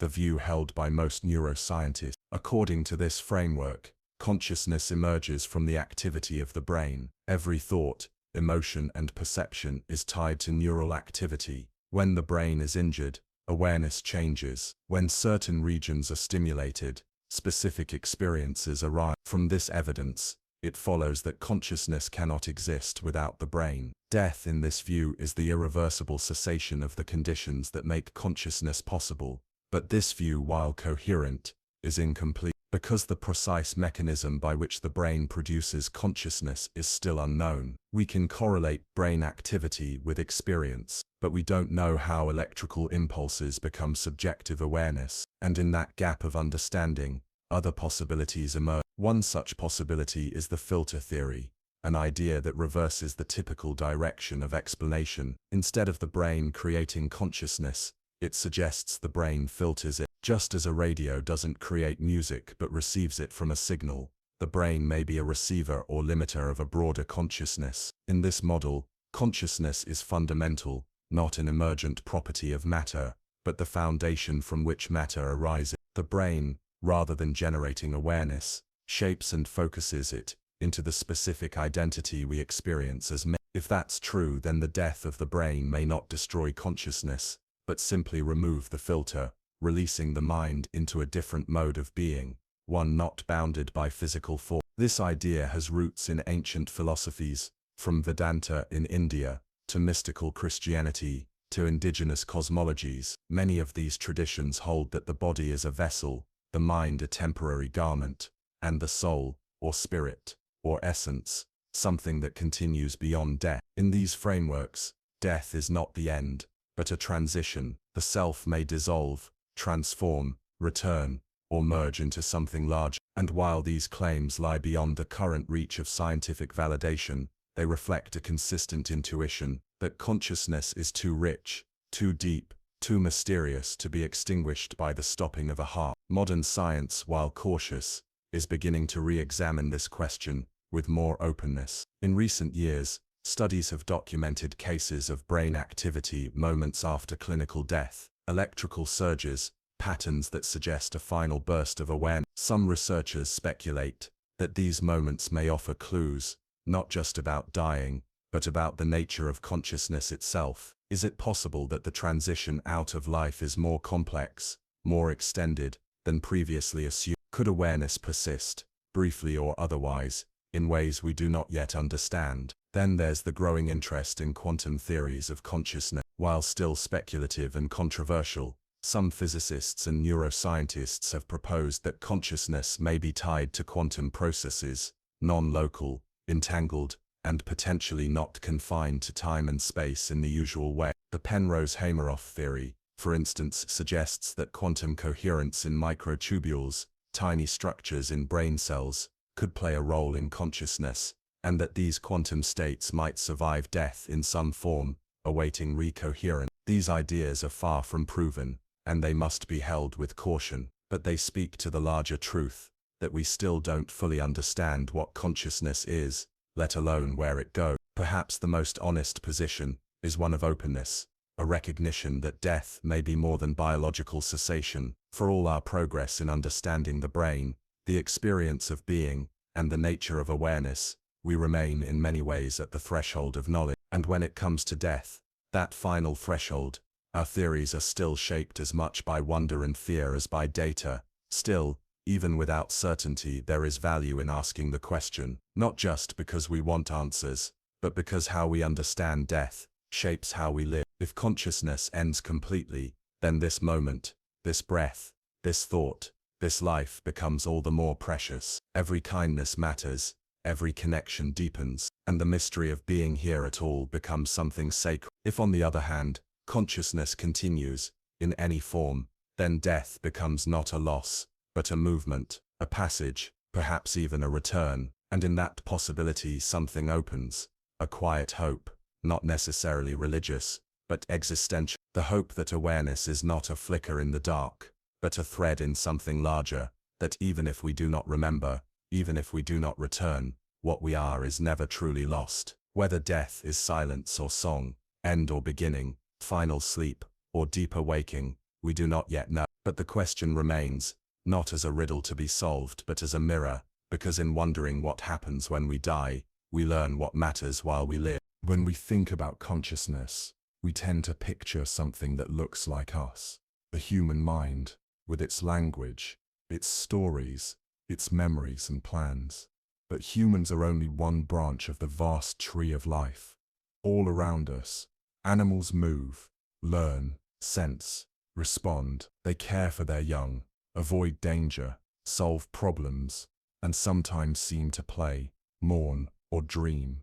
If consciousness is the experience of being, of sensing the world, and having a point of view, then we are probably not alone in possessing it. But what does it feel like to be a bat, or a whale, or a bee?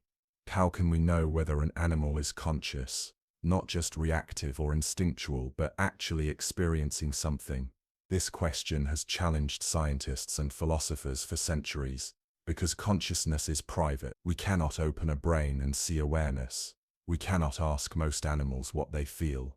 And yet, through observation, neuroscience and behavioral studies, we've begun to gather clues, and they suggest that consciousness may be far more widespread and far more diverse than we once believed. Let's begin with the animals most familiar to us. Mammals.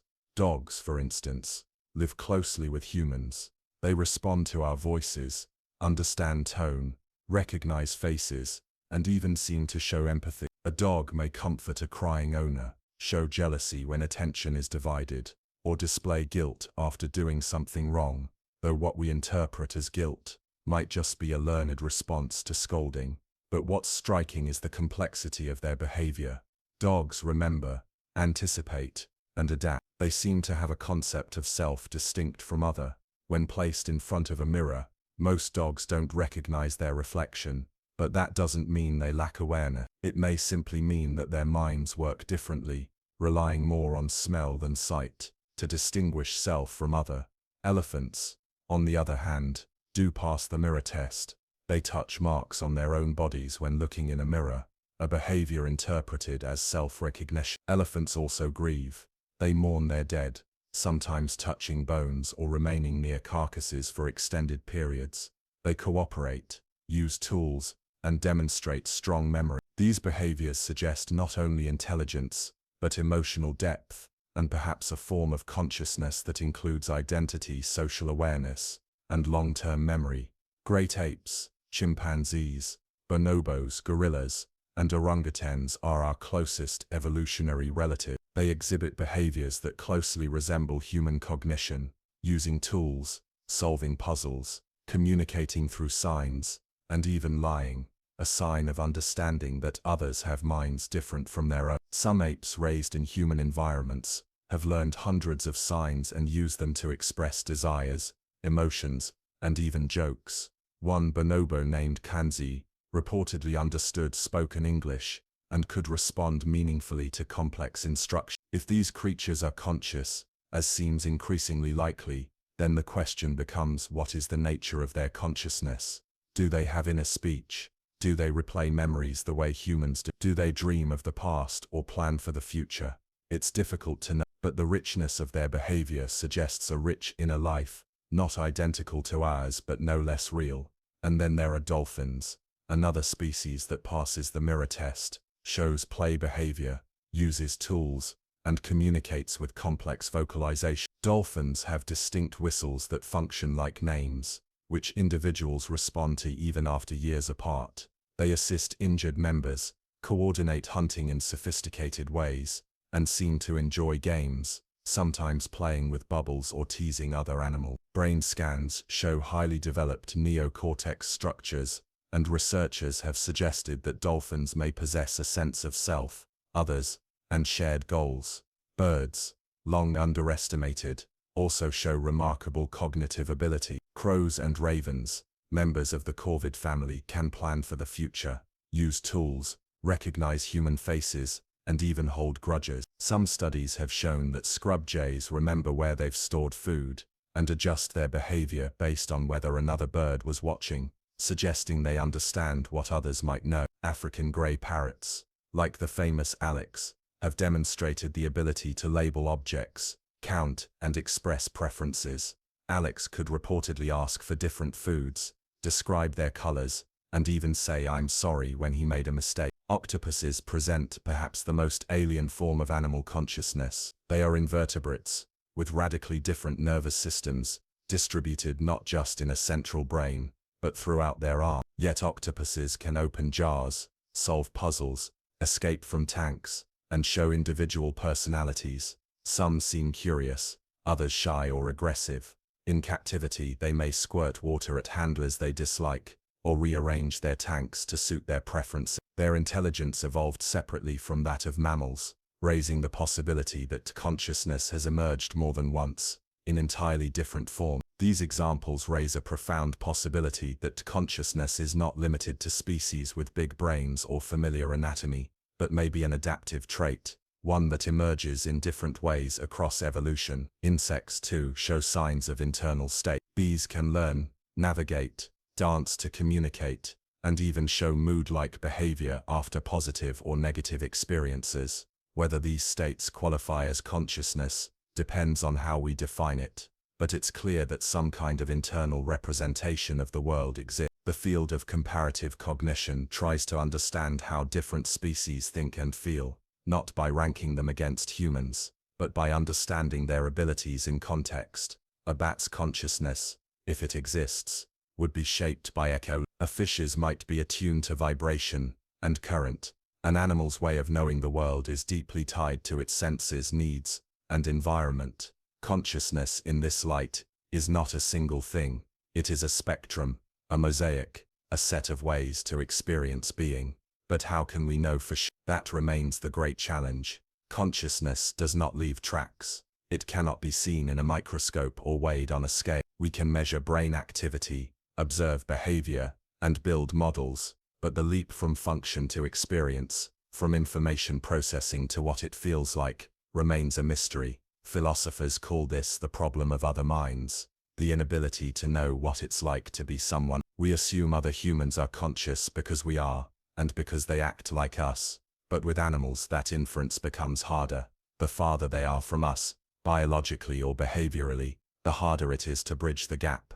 Yet our understanding continues to evolve. Many scientists now agree that at least some animals are conscious, though to what degree, and in what way remains an open question. The Cambridge Declaration on Consciousness, signed into by leading neuroscientists, stated that non-human animals, including all mammals and birds, and many others like octopuses, possess the neurological substrates necessary for consciousness. This was a significant shift, a formal recognition that consciousness may be a widespread feature of life, not a human monopoly. As we learn more about animal minds, we may also learn more about consciousness itself, its origins, its variations, its boundary, and in doing so we may come to see that being conscious is not about thinking like a human. It's about having a point of view, a window, however different, into the world. What it feels like to be a bat, or a whale, or a raven, may remain forever hidden, but the evidence suggests that something is felt, that there is behind those eyes or wings or tentacles, a spark of experience, strange, silent, and entirely other. And in recognizing that spark, perhaps we come closer not only to understanding consciousness, but to expanding our empathy, seeing the mind not as a human exception, but as a thread that weaves through all living things. We live inside our own minds, navigating the world from a perspective that feels intimate, continuous, and deeply familiar. And yet, for all that closeness, we often misunderstand ourselves. We make decisions without knowing why, react emotionally without understanding the trigger, and fabricate explanations for our behavior that feel true but aren't. Despite being immersed in consciousness, much of what shapes our thoughts, feelings, and actions happens beneath the surface, unseen, unchosen, and sometimes unknowable. This paradox, that we are conscious, yet frequently unaware of what drives us, reveals the limits of self-awareness. At first glance, it seems obvious that we know our own minds. We feel hunger and fatigue, recognize fear and excitement, remember past experiences and imagine future scenarios. We can describe our preferences, explain our opinions, and narrate our lives with confidence. But this confidence is often misleading. Studies in psychology and neuroscience have shown, again and again, that introspection, our ability to accurately examine our own mental processes, is far less reliable than we think. Consider something as simple as making a choice. In one famous experiment, participants were shown identical pairs of socks and asked to choose which one they preferred. Most people chose the one on the right, regardless of what order the socks were presented in. When asked why, they gave reasons: texture, brightness, color. Even though the socks were exactly the same, the preference came from a hidden bias, but the explanation came from conscious invention. This is called confabulation, the mind creating a story to explain behavior that was actually driven by unconscious factors. This pattern shows up in countless studies. People make judgments based on facial expressions, tone of voice, or subtle cues they don't consciously notice. They form impressions in milliseconds, and then build rational-sounding justifications afterward. Even in matters of love, politics, or morality, we often decide first and reason later. This doesn't mean we're irrational. It means much of our cognition is automatic, fast, efficient, and hidden from view. The brain is constantly filtering, sorting, and evaluating information without involving conscious thought. It monitors the environment for danger, predicts outcomes, adjusts posture, balances emotion, and retrieves memories, all before we become aware of it. In fact, neuroscientists estimate that the vast majority of mental processing occurs below the level of awareness. Consciousness in this view is not the central command center, but more like a news anchor, reporting on events it doesn't fully control, often adding a spin. And then there's the issue of memory.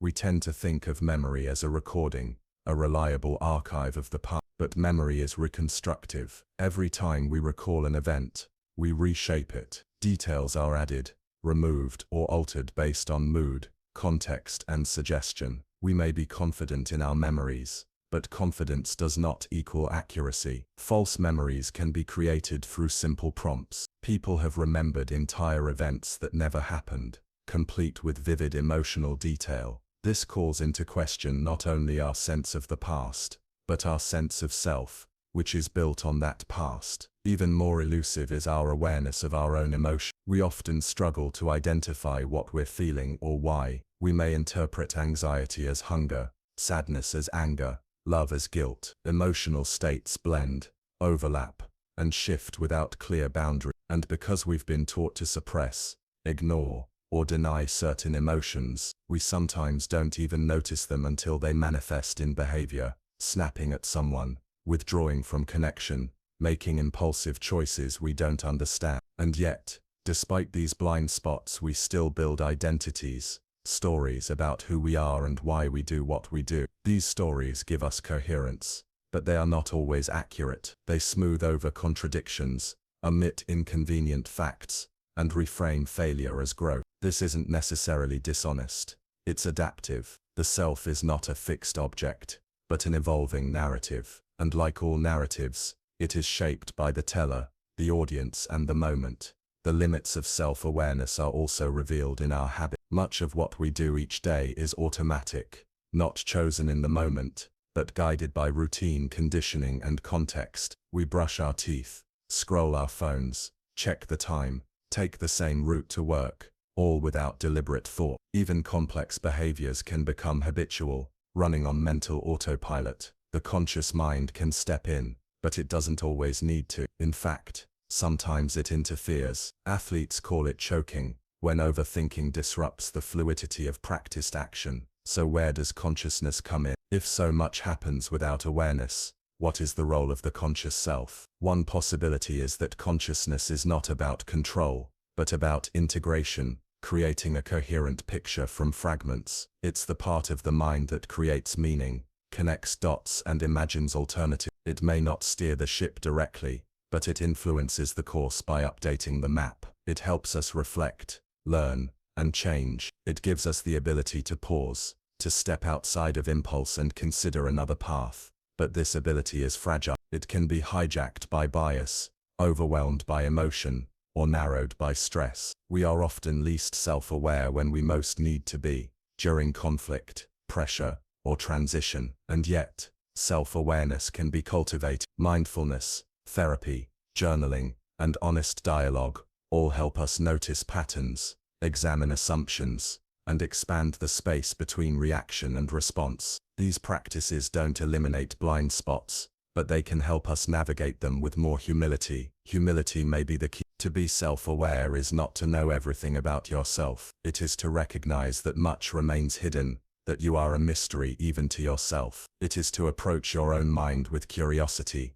not certainty. And in that space of not knowing, something opens. The possibility of change, of growth, of choosing differently next time. The brain may be full of shortcuts, the mind full of stories, but consciousness, even if limited, still allows for reflection. And in reflection, we catch glimpses of a deeper truth, that we are not static selves, but unfolding processes, that we are not the sum of our thoughts, but the awareness that watches them rise and fall. And even if that awareness sees only a fraction of what moves us, it is still the light by which we learn to see it all. Of all the mysteries we've explored, this is the one that cuts the deepest.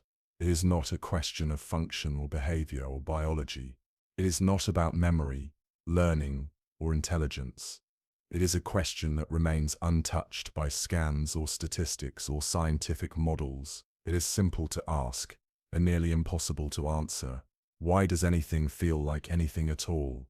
This is the core of what philosopher David Chalmers called the hard problem of consciousness. The easy problems, though they are by no means easy, involve explaining how the brain processes information, how attention works, how we move, react, perceive. Those problems, complex as they are, involve mechanisms, inputs and outputs, data flows. But the hard problem is something else entirely. It asks not how the brain behaves, but why those behaviors are accompanied by experience. You can build a robot that detects heat, avoids obstacles, even speaks. You can design a machine that responds to emotion cues, learns from feedback, and solves puzzles. But would such a machine ever feel warmth, or sadness, or wonder? Would it have a point of view, a world unfolding from a center? That is the mystery. A thermostat can register temperature, but it doesn't suffer from cold. A camera can register color, but it doesn't see red. Something strange happens in conscious beings, something that turns measurement into meaning, information into experience. You can map every neuron in the brain, chart every connection, record every chemical signal, but none of it explains why you see the color blue, or feel the heaviness of grief, or hear music as anything more than vibration. These experiences, rich, subjective, unsharable, are what it feels like to be you. And science, as powerful as it is, still doesn't know why they happen. Some argue that consciousness is an illusion, a story the brain tells itself, a byproduct of evolution, useful, but not real. But even illusions are experienced. Even dreams have a dreamer. To deny consciousness is to deny the only thing we're absolutely certain of, our own awareness. Everything else, the world, the body, the mind, is filtered through it. Others suggest that consciousness may be a fundamental property of the universe, like space, time, or mass. Instead of emerging from matter, It may be woven into the fabric of reality itself. This view, sometimes called panpsychism, proposes that all matter has some form of proto-consciousness, not full awareness, but the building blocks of it. Just as atoms combine to form molecules, which form living cells, maybe awareness builds layer by layer, culminating in the rich self-awareness we experience as humans. It's a radical idea but not unprecedented. Ancient traditions have long seen consciousness, not as a product of the brain, but as the ground of being, the medium, through which all else arises. In these views, the universe doesn't contain consciousness, it is consciousness, taking form in stars, rivers, plants, people. The self is not isolated, but a ripple in a vast ocean of awareness. These metaphysical ideas are hard to test. Science relies on measurement, and subjective experience is notoriously hard to measure, but that doesn't make it less real. In fact, it may be the most real thing we know, the inescapable truth that something is happening, that there is a here, a now, a me, that perceives, even if its boundaries are fluid, even if its contents are shifting. Why does the universe include this inner layer? Why isn't everything just machinery, cause and effect, matter in motion? We don't know, and maybe we never will, but the question persists, not just in theory, but in every moment of lived experience. It is the question that arises when you pause to reflect, to wonder, to ask what it means to be. It's there in the silence between thoughts. It's there in the feeling of awe, the ache of loss, the flash of memory, the sudden laughter that makes no logical sense. It's there when you look at the stars and realize they've been burning long before you were born, and will keep burning long after you're gone, and yet somehow, you are here, now, aware of them. And awareness changes everything. It is the difference between a world that is, and a world that is known, between light that shines, and light that is seen, between movement and meaning, whether consciousness is a glitch or a gift, an accident or an essence, we do not know. But it is the one thing we carry through every second of our lives, and it is the one thing that raises the biggest questions, not just about how the universe works, but about what it's for.